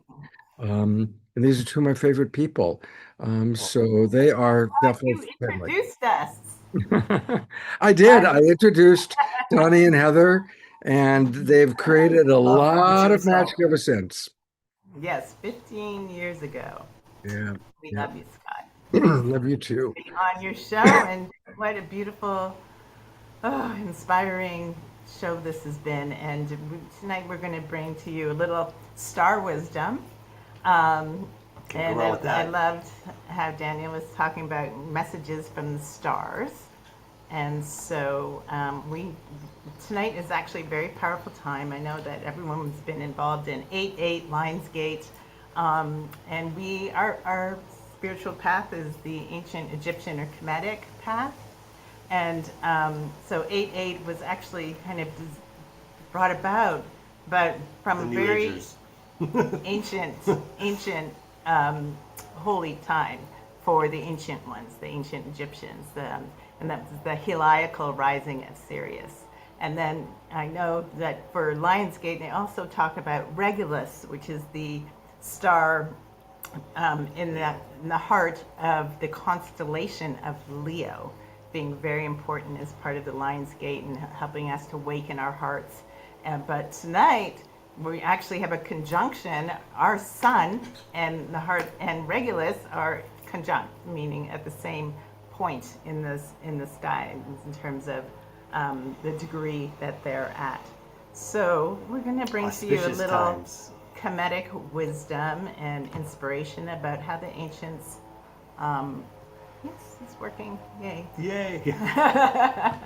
How the ancients kind of brought peace and order to their communities, and to these were the principles of ancient Kemetic principles.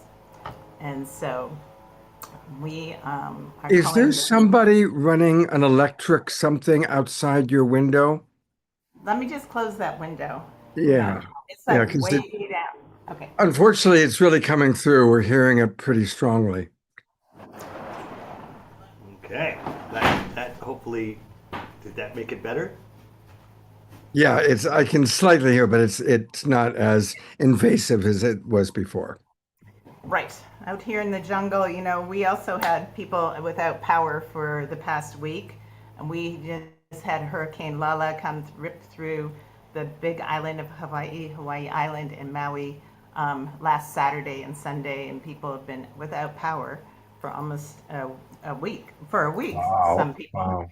We were very fortunate. We only lost our power for about 36 hours, but our neighbors literally like within a mile from us just got their power back like last night. So if everyone could hold Hawaii, we have another big storm coming through tonight. Moki. Yeah, so we could not have done this last week. It was really hairy around here. True. So our teaching tonight is called The Lion's Heart. Sacred power in service to peace. And really, isn't that what everyone's talking about? We're at a potent celestial threshold, but the heart of this teaching is profoundly human. Each of us carries gifts, will, courage, and creative power. And the question is not whether we possess power. The question is how we will meet it, tend it, and direct it. So today this evening, we will journey through the wisdom of Kemet, ancient Egypt, and explore Ra, Sekhmet, Heru, Ma'at, and Horemheb. And we will then move from teaching into embodiment through guided meditation and sacred sound. Before we begin, let's all of us arrive together and be grateful for the community that we are. Be grateful for the souls that have taken the time to share this Zoom call and to really honor each other's divine wisdom, intentions. It's just such an honor for me to be in sacred community like this. Just want to say that first and foremost. So let's feel the surface beneath us. Let's notice the rhythm that we breathe without needing it to change. And allow your shoulders to soften and become aware of the living space around you. Okay. This is not only information to understand with the mind, but it's an invitation to listen with the body and the heart. And we're all welcome to receive what resonates and to let that rest pass gently by. As we enter, carry one question with you. You do not need to answer it yet, but simply just let it travel with you like a golden flame. What will your power serve? And just place your hand on your heart and take a gentle breath in as you tune into that beautiful flame that dwells within your heart. And let's ground ourselves in our heart, nourishing that flame with your love, your passion, your compassion. And now bring your awareness all the way down to the center of the earth, the crystalline iron core of the earth. And with your next inhale, draw earth energy up, mana, wisdom, from the center of the earth into your heart. And exhale, letting it nourish that heart flame. Now inhaling divine energy in through your crown, calling in all the guidance, the support, the wisdom, the knowledge you require on this, your sacred mission, in through your crown, into your heart. And let that nourish that heart flame. And now take 3 nice breaths, inhaling both the earth and cosmic energy into your heart center. And exhaling, allow that heart flame to radiate even brighter, nourishing it with your love, and the wisdom of the earth and the cosmos. Inhale again. And exhale. And one more breath, inhaling here. And exhale.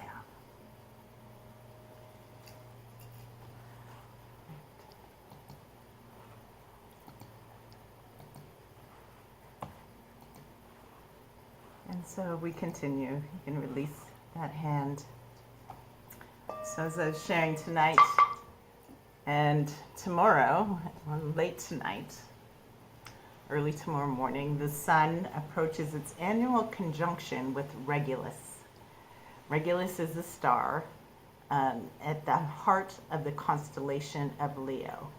It's known as the heart of Leo. And this is what the constellation of Leo looks like. So we're talking about this star right here, the heart. That's Regulus. It's also known as the Little King. And then this is the Little King. And in astrology, the sun speaks to the center of vitality, our sun, consciousness, and purpose. And Regulus has long carried royal symbolism. Visibility, courage, leadership, and the tests that accompany influence. So when our sun illuminates the heart of the lion, we are invited to contemplate the nature of sovereignty. But sacred sovereignty is not domination. It is not standing above other people. It is the capacity to stand within ourselves with integrity, to become responsible for the energy, influence, and gifts that move through us. The royal heart is not measured by how much attention it receives. It reveals through what it protects, what it nourishes, and what it is willing to serve. You know, the annual conjunction becomes exact on or around August 23rd, and the tropical zodiac Regulus is currently located approximately, I think, 0 degrees and 11 minutes of Virgo. So, although Regulus is the heart of the constellation of Leo, it presents tropical zodiac positions and brings the royal heart into Virgo, the sign traditionally associated with discernment, devotion, and service. That distinction matters deeply in a world where the power is often confused with control, like we experience. Power without heart can become force. Vision without balance can become obsession. And passion without listening can burn what it was meant to illuminate. The lion's heart asks us all to join with compassion. It asks us to become strong enough to remain present, clear enough to choose our direction, and humble enough to remain in relationship. Peace is not passivity. Now, peace requires courage, it requires boundaries, and the truth and willingness to remain human in the presence of the intense world that we live in. This is where our question is not how powerful can I become? The deeper question is, what will my power, what will our power as this community serve? So we're going to just give a little overview of the Kemetic arc of sacred power. And we begin with Ra. Ra is the sun, the living solar presence. But is Ra simply the physical sun? The answer is both more intimate and more expansive. The people of Kemet encountered divine reality through living forms of nature. The visible sun was not merely a symbol placed at a distance from the sacred. It was one of the primary ways solar divinity revealed itself through light, heat, rhythm, regeneration, and the daily return of life. So Ra is not merely a ball of fire in the sky, and Ra is not wholly separate from it. The physical sun is a visible expression of a larger solar intelligence and regenerative power. Each dawn reveals a mystery, and each morning the sun rises, reveals a mystery. Light returns, life stirs, and what was hidden becomes visible. Yet solar power is not always gentle. From the Eye of Ra comes Sekhmet. Some of you might be aware of the lion-headed goddess or Neter called Sekhmet. Her name was associated with power and might.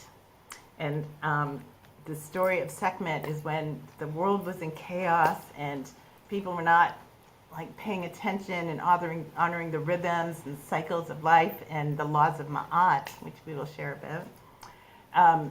Ra, from his solar eye, sent out Sekhmet, and in her the lion goddess, and in her fierceness, she kind of went to town, kind of trying to shake everyone up, wake everyone up, and bring people back to order.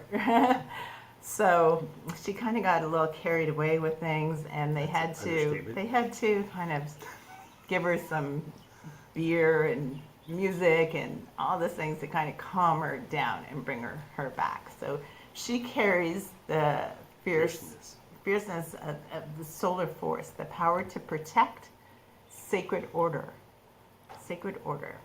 confront what threatens life, burn through disease, restore balance. And her teachings are often misunderstood. Sekhmet was never meant to be suppressed. Her fire was meant to be tended to with care. How many of us are feeling our fire, our rage, our power? And fire can burn things down, or they can transform things. So tending to our fire with care. So her story is not simply about rage, it's about carrying great power without losing heart. True that. When our fire is unconscious, it can consume indiscriminately. When it is rejected, it may erupt from the shadows. And when it is tended with wisdom, and so many people here tend to your fire with so much wisdom, want to honor you all. The fire becomes warmth, protection, courage, healing, and clear boundaries. This is the solar heart. The heart and will, so your heart and your solar plexus, your will, your power, in coherence. Love without will may struggle to act. Will without love may forget what it's acting for. The solar heart joins them together. From the solar power, we turn towards Haru, or Horus, whose name is often rendered as Horus. Haru carries the mystery of clear sight, rightful direction, and restored sovereignty. The story of Haru is not the story of someone who never experienced wounding, of course. His eye was injured in his struggle with his uncle Set, and through healing and restoration, his sight was returned. This makes the eye of Haru a symbol not of untouched perfection, but of wholeness renewed. Clear sight is the capacity to perceive beyond reaction. When power rises, Haru asks, can we see what is actually here? Can we distinguish intuition from fear, guidance from impulse, and sacred action from the desire to prove ourselves? And then we come to Ma'at, my favorite. Truth, balance, sacred order, justice, and right relations. Ma'at is not simply a rule imposed from the outside. She is the principle through which life remains in harmony. The principle we practice here today with each other. It asks whether our choices create greater coherence or greater fragmentation. It asks whether our words and actions in leadership are aligned with truth, or does Ra give us the light and Sekhmet gives us the force. Haru gives direction, Ma'at gives measure. Together they show us that the power becomes sacred through relationship. No single current stands alone. Fire needs the heart. The vision needs our truth. The leadership needs responsibility, and strength must know what it serves. So ancient Egyptians, before they tried to manifest anything, they say, Ma'at before manifestation. And Ma'at is the goddess who has the feather, the ostrich feather. Balance. And you might be familiar with her story. At the end of their life, your heart is weighed against Ma'at's feather in the hall of justice. And if it's as light as a feather, if it's pure, if you followed these laws of Ma'at for pureness, for right relations, for right communication, for stewarding the earth, for honoring our ancestors and all of our relations, well, then you go onto the Hall of Reeds. This is human consciousness from like 6,000 years ago, at a time so far removed. I mean, it's almost 8,000 years ago. It's a time of balance and order when humans were just starting to put the laws of justice into union with being in harmony. Mm-hmm. So it was to look within your heart first before we act. Are you in right alignment? And then we want to share at Giza, these teachings meet the colossal lion-bodied guardian. It's commonly called the Sphinx. The word Sphinx actually comes through the Greek tradition when the Greeks were colonizing, but the monument's original Old Kingdom name is unknown, so we don't claim certainty about its earliest name. But the New Kingdom, however, it was honored as Horim Market, which means Heru, or Horus, on the horizon. New Kingdom like 3,000 years ago. Yeah.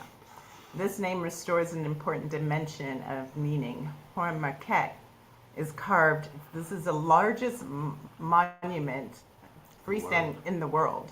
Okay, so Horim Market is carved from the living limestone bedrock, and he has the powerful body of a reclining lion and head of a human sovereign wearing the royal, this whole royal headdress, and gazes towards the east. The lion gives us strength.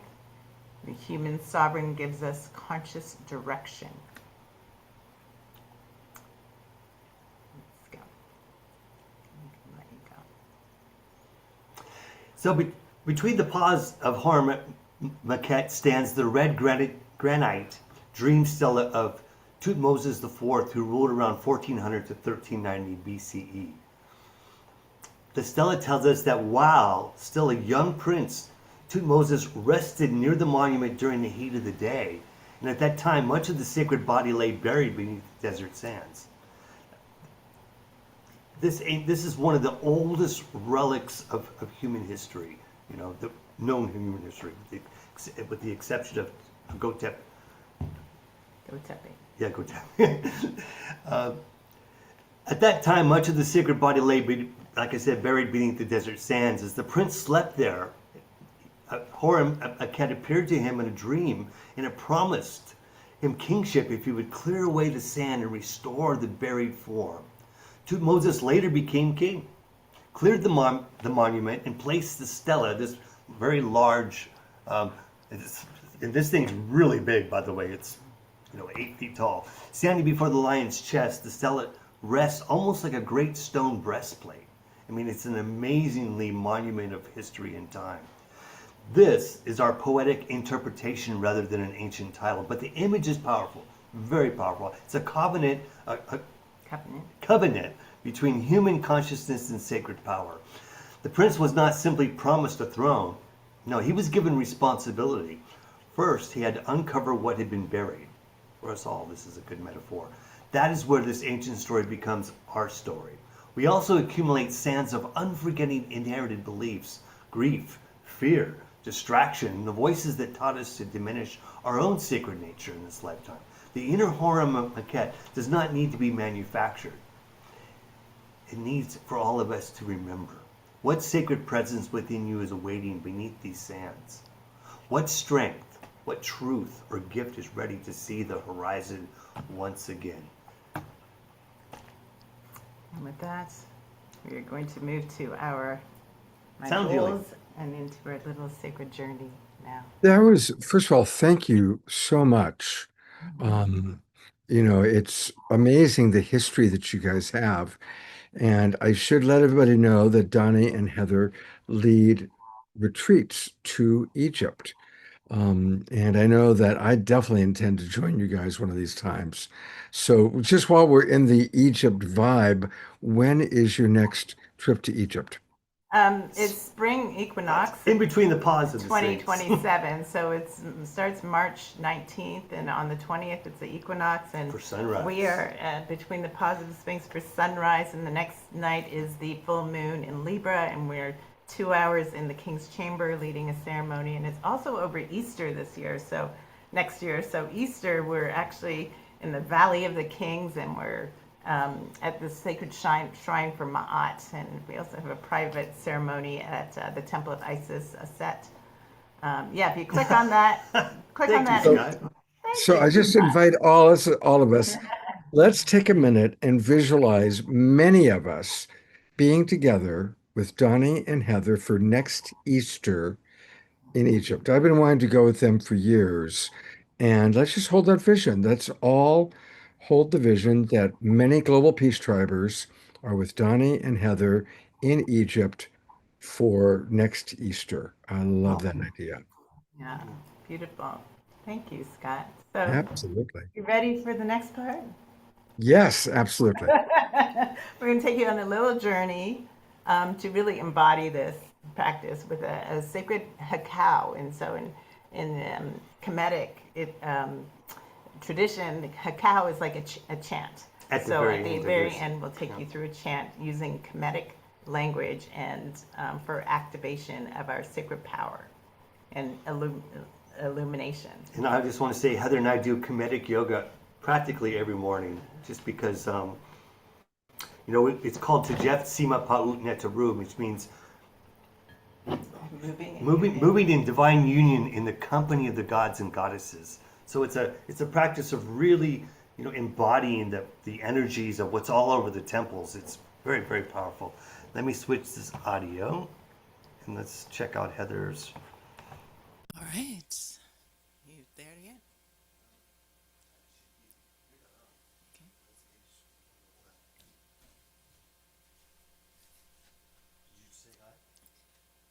Hello, can you guys hear me? You sound great, Heather. You're all good. Okay, fantastic. Check 1, 2. I sound okay? Yeah, you're a little bit Hopefully. louder than Heather. You're about, Okay, I'll turn it down. How's that? yeah, that's better. Yeah, good. All right.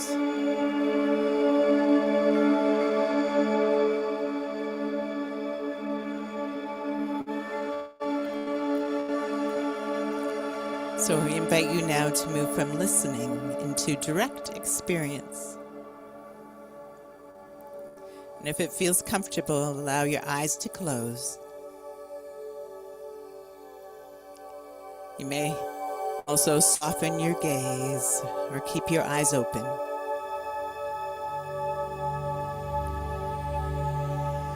Adjust your position in any way your body needs.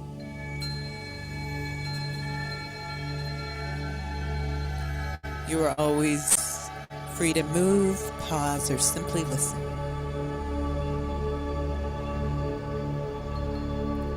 Feel the support beneath you.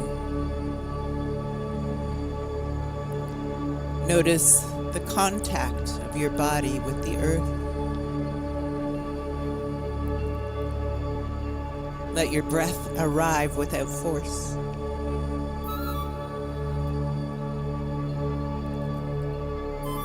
Imagine that beneath you is the ancient limestone of the Giza Plateau, warm from centuries of the sun. Feel the strength of the lion's body, grounded, steady, and at rest. There's no need to perform, no need to prove. Let your weight be received by the earth.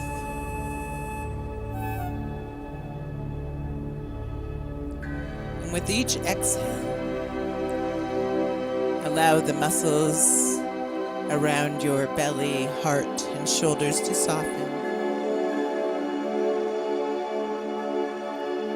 And feel strength becoming present.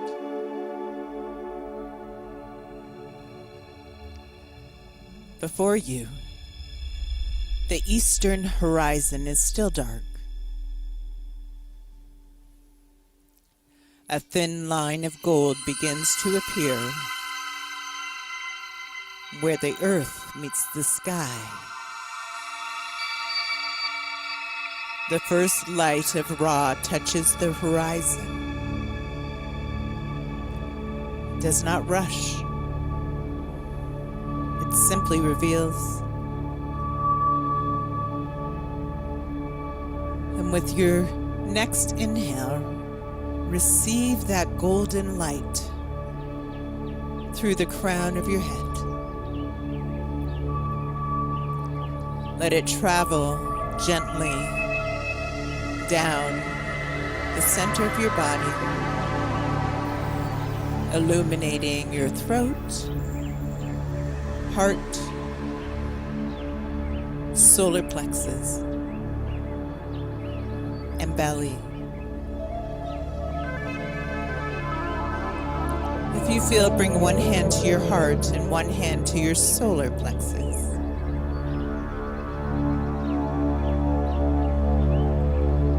And within your solar center, sense the presence of Sekhmet as a small, steady flame. This is not the fire of destruction. It is the fire of vitality, truth, protection, and courage. You do not need to make the flame larger, but tend it with care. Let it become clear, warm, and coherent with the rhythm of your heart. And silently offer,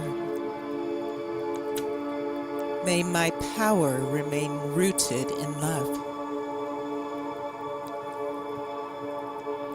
May my power be rooted in love.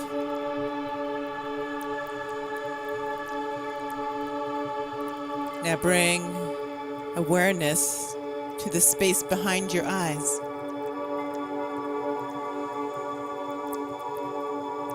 Imagine the clear sight of Haru awakening within you. Not the strained sight of searching for an answer, but the quiet sight that recognizes what is true.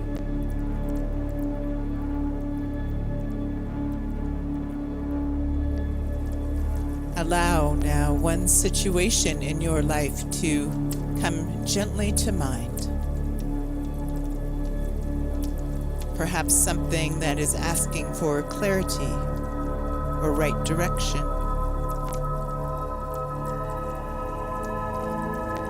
Without solving it, ask, what becomes visible when I look through the eyes of the heart? What becomes visible when I look through the eyes of the heart?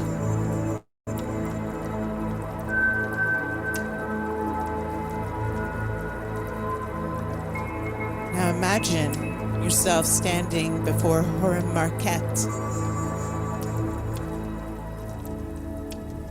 See his giant paws resting upon the earth. Feel the lion's quiet strength. Sense the ancient gaze turn toward the light. Become aware of the sands that have gathered around something sacred within you.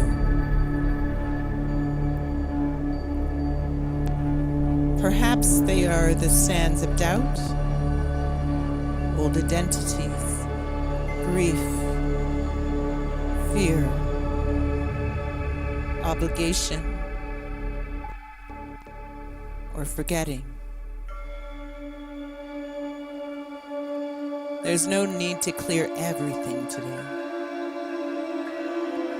Simply notice one small place where the sand is ready to move, and ask inwardly, what within me is waiting to be remembered?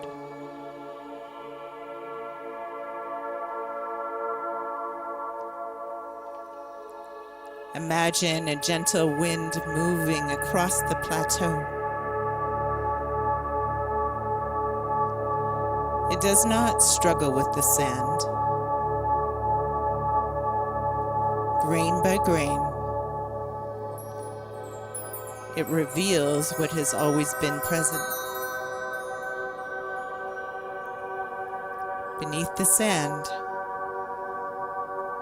recognize your own sacred strength. Not power over another, but the power to remain present, to speak truthfully, to choose consciously, and to serve life.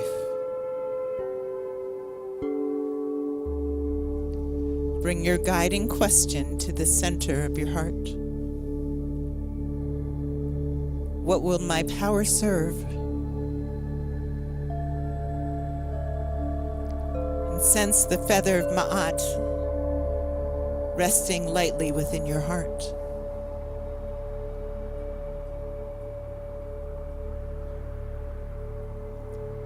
Feel the truth without harshness.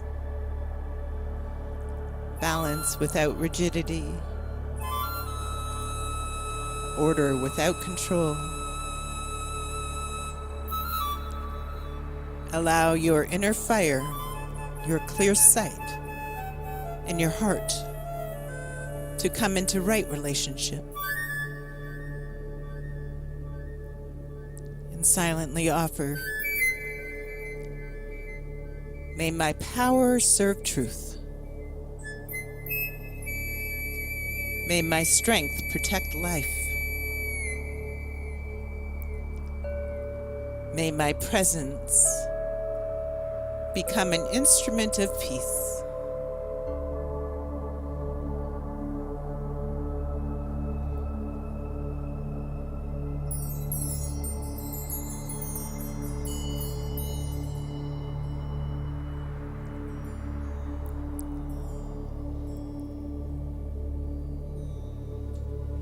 Begin to feel the room around you again. Notice the air on your skin and the support beneath your body.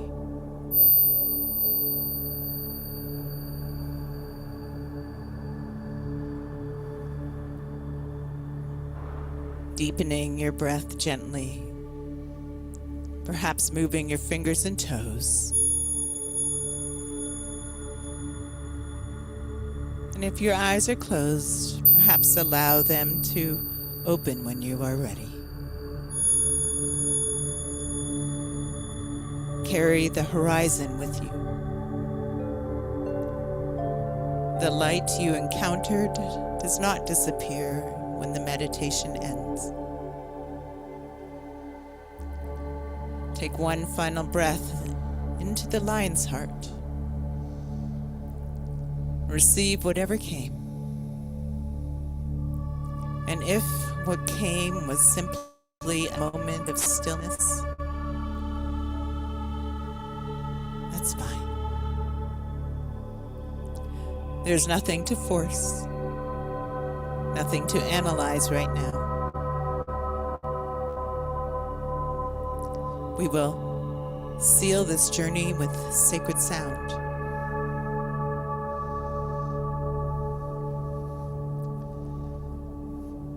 So we are going to share this chant with you, and we hope you are able to chant along your own way. It is Sa Sikem Sahu. And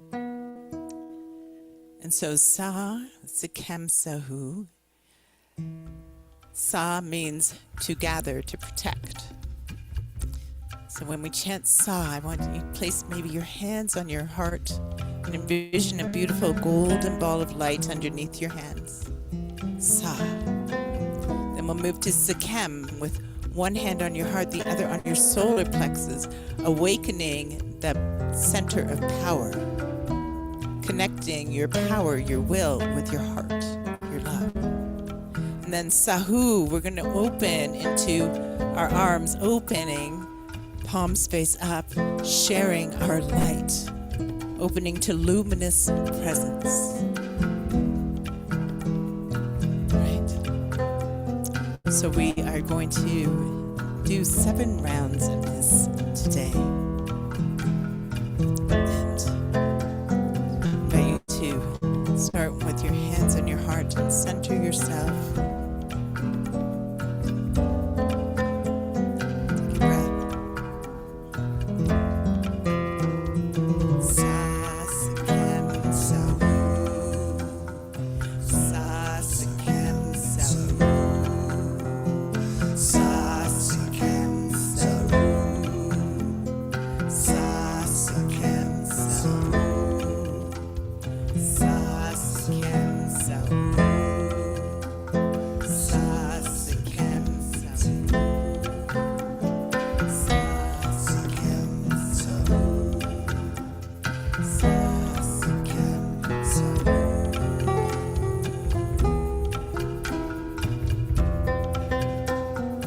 Take a moment now. Rest. Silence.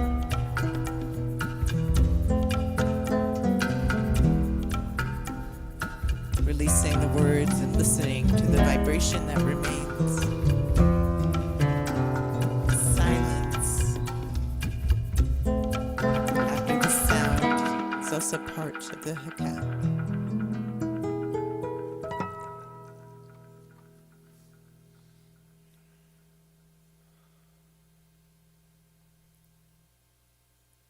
Hotep. Dua Aset. Dua Ma'at. Dua Haru. With that, we're going to come back and sit with you. I'd love to see what emerged from you. Maybe you can type into the chat if there was a word or some inspiration that came to you. Hotep is the Egyptian word for peace. While you guys are coming forward, give some moments for people to pop in the chat box. You guys, I've known you a long time. I've experienced a lot of your experiences, and you're at a whole new level. This is like, you guys nailed it. Such exquisite. The combination of the journey you took us on, Donnie, your music was so amazing.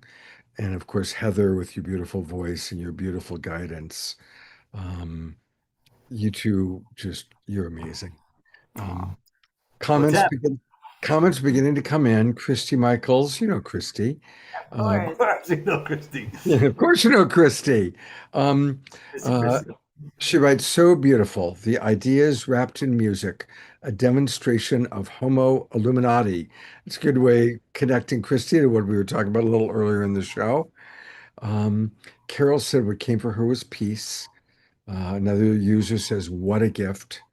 Bonnie Russell says, thank you for that meditation. Wow.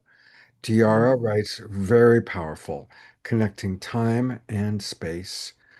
For me, I brought kind of a challenge in my life, and I don't want to talk about what I saw, but what I saw was very useful. So thank you for that. Definitely had a very, very positive vision for it. Give time a little more. Ayada writes, deep relaxation in my body. I could not stop yawning, which I know is a sign my body is relaxing. It's working. That's good. You can find all things Donnie and Heather on their website. We spent a little bit of time there. The website is blackswantemple.org. Blackswantemple.org. And any of you that are considering going to Maui, I strongly encourage you to check in with Donnie and Heather. Go there at a time that they've got space in their beautiful retreat space. They do private retreats for people. I've had the good fortune to stay there to experience their magic. As you see, obviously they do incredible sound healing work. And so you can, learn kind of more about them going there. You can also join the Black Swan Temple and tell us what's happening with the Mystery School right now. Yeah, so we do ongoing, well, monthly, we have a free new moon ceremony online, new moon sound and light ceremony, and then kind of like this with the teaching and then a guided journey. And then on the full moons, we're doing Kemetic yoga with Hekau, with the chanting and teaching around the full moons.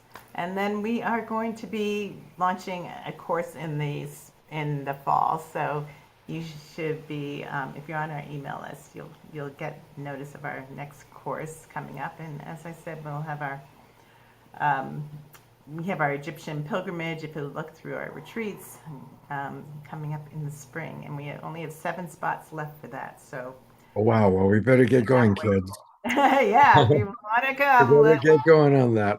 I want to read some more comments that have come in. Levi wrote, Nefertum Lotus Bloom. I feel an ancient remembering through this mantra. Karen S. says, this was very peaceful for me as well. Shoshana writes, you are bringing through a lineage so ancient, so powerfully, and the chalice is overflowing through your field to all of us. Thank you. Beautifully written, Shoshana. Our good buddy Scotty Satori, you know Scotty, he writes, I was fortunate to be there live with Heather and Donnie for these experiences. So, yeah, Scotty. Scotty was at our last Reiki retreat, and we actually do have another one coming over this fall equinox. So if anyone, we have a couple spots still open for a Reiki initiation, and then we're going to move into kind of Egyptian Reiki after this one. So this one. Wow, what's the difference between Egyptian Reiki and the Reiki we all know? Well, it's this energy of Sekhem, fierce compassion, healing energy, that solar heart. Yeah, so just working with Sekhmet. Oh, okay. Yeah. Susan Woolridge writes, I saw beams of light, inner and outer, and inner gold dust healing, glimmering light. Wow. Summer Joy Raymer, who you saw earlier on the show, writes quite a bit. She writes, thank you for this experience with you all, grounding so much magic embodied. I felt a lion spirit with me, clearing fear and around my body, and reminding me of my rainbow flame of joy. I'm here to share for children and a more joyful unity future on Earth, including other life on other planets too. I could see a cosmic nightlight around me floating near Sirius in the sky, floating over Egypt. Medicine. Wow, she had quite the experience. Deborah Eagle writes, lovely as ever and amazing how deep we go in such a short time. Mahalo. And Scotty added, just love, love, love you all. And we love you too, Scotty. Thank you guys Scotty's all a great so much. musician. Yeah, it's great to see some people thank you for connecting us, Deborah Eagle and some other people on this. So it's beautiful. Yeah, to well, see we're here. all one big family finding each other. We're the exciting. imaginal souls creating the new paradigm, right? That's what we Exactly. are. So thank you both so much. Thanks for hanging in there. I know that it was a little bit later than we originally planned, but I hope you thoroughly enjoyed all of the earlier presentations and parts of the show. And stick around because we've got 2 more pieces left. We're going to go to prayer time with Diara, And then Fanny and Vigari are going to close us out with some beautiful music. But it's my pleasure to turn it over to Diara. Just so beautiful being sandwiched in this mystical, magical, musical medicine and continuing this beautiful vibration, this journey through space and time that we've just been on together. And those of us, all of us who are of service, all the service work we heard about, all the brave souls stepping out, the boots on the ground, the reaching high into the sky to realize those ideals. With the speaking of Regulus, having the courage in our hearts to face the truths that are difficult to face, to feel what comes up when we see the less than peace, the less than perfection, the less than what our passion desires, and then to allow space for the healing of that, and surrounding all the brave souls here of service. And in that journey we were just on, we know that many times our service takes us away from those that we love, that we have to have the courage to make choices at times. And we also know that we can send our love out through the ethers to all directions of time and space. And so using the power of this beautiful prayer, this beautiful healing space, sending that love out to each other, in this room, outside this room, across the universe, into the galaxies, deep into the earth, deep inside all the planets, activating those ancient memories and connecting them with the time of now. And we can feel this expansion.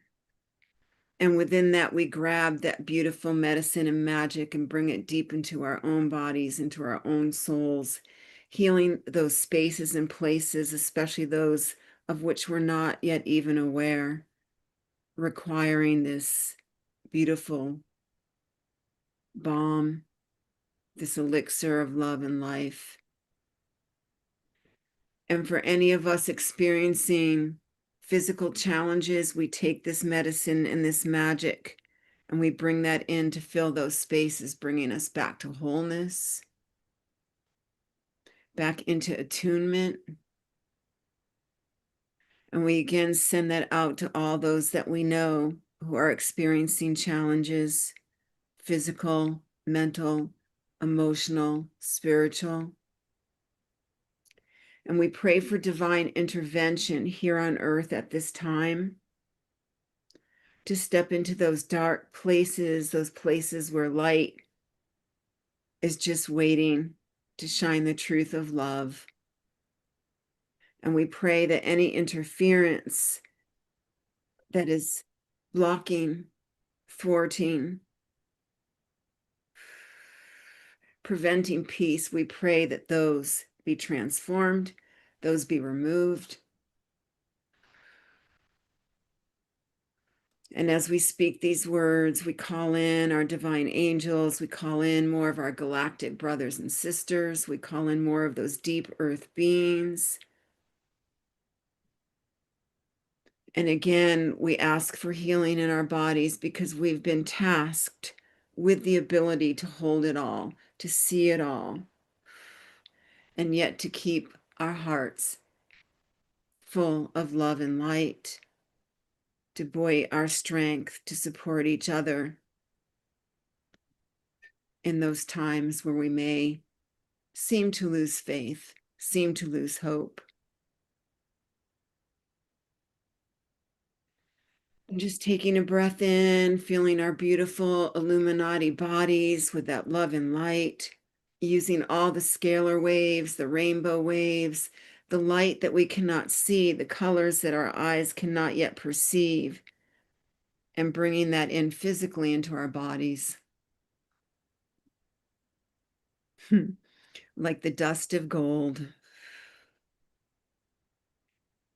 And as we get ready to shift into this last part of our beautiful program with more mystical, magical music and mantras, we give great thanks to Scott, to all our presenters again, to Omashar in England, to all our beloveds near and far. And blessed be, and so it is. Mhm. Thank you, Deora. I'm going to go to gallery view and let's have a minute of silence to whatever's in your heart to pray for. And that can be yourself or what's alive for you, locally, globally, personally, whatever's alive for you.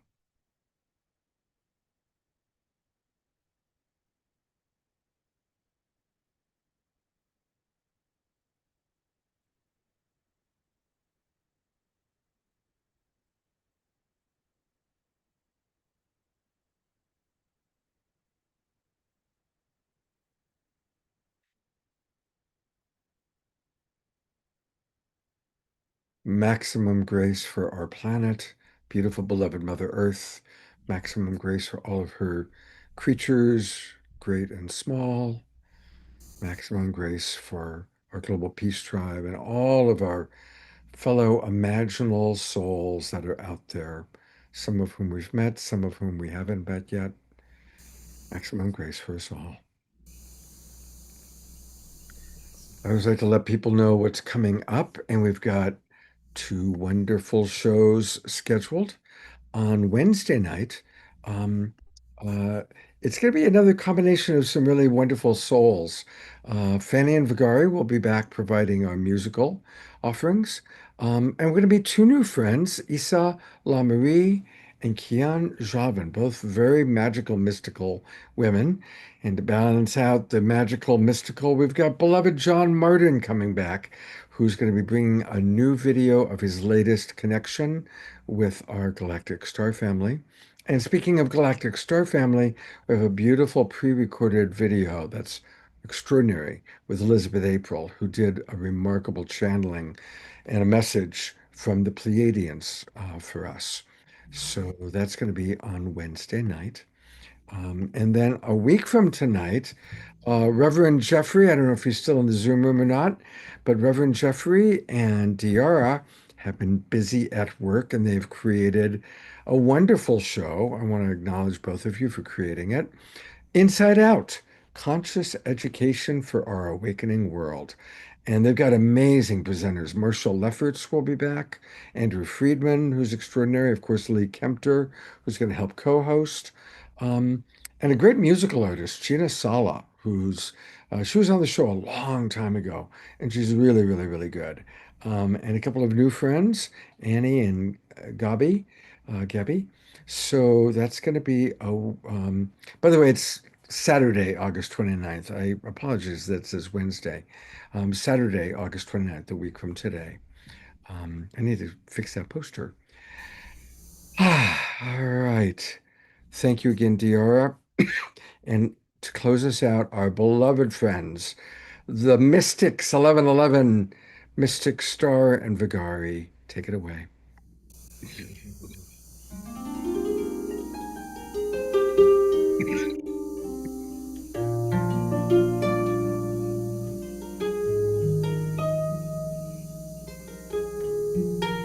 Like the river flow. Inspired by Alberto Villoldo.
to be like a river.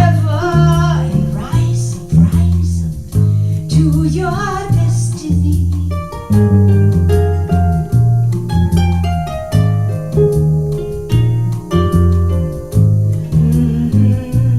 Let nature run the show. Let nature run the show. Let nature run the show. Let nature run the show.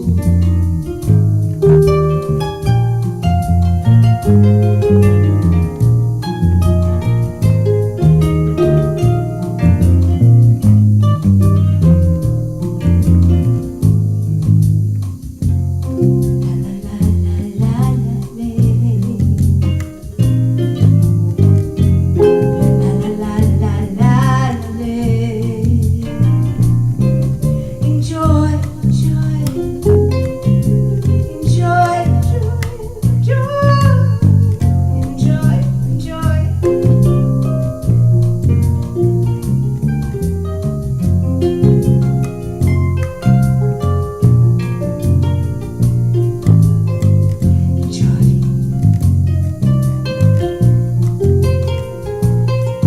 Let the rhythm of your heart flow. Enjoy.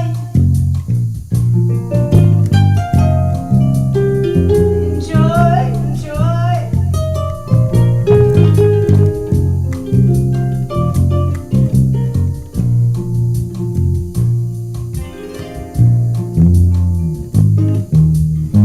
Yeah, yeah.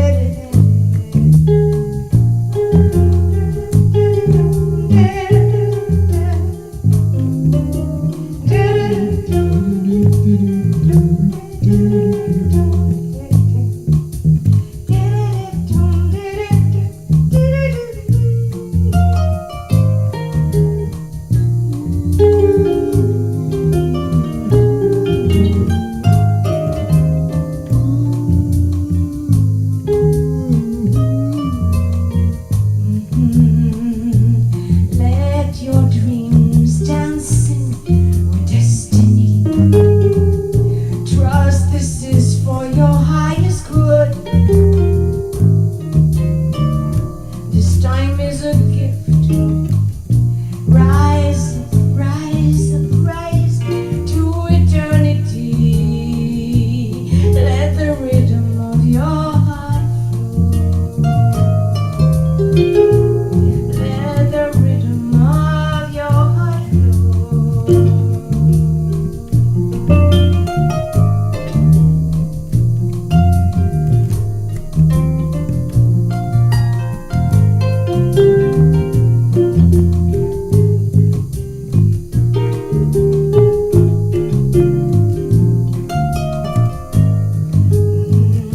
Let nature run the show.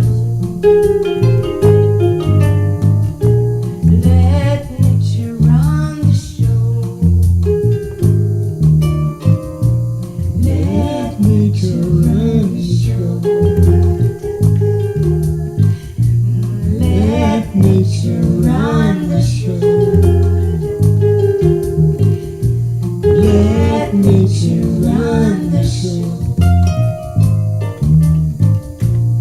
Let nature run the show. Let nature run the show. Let nature run the show.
What a perfect way to end a really beautiful show.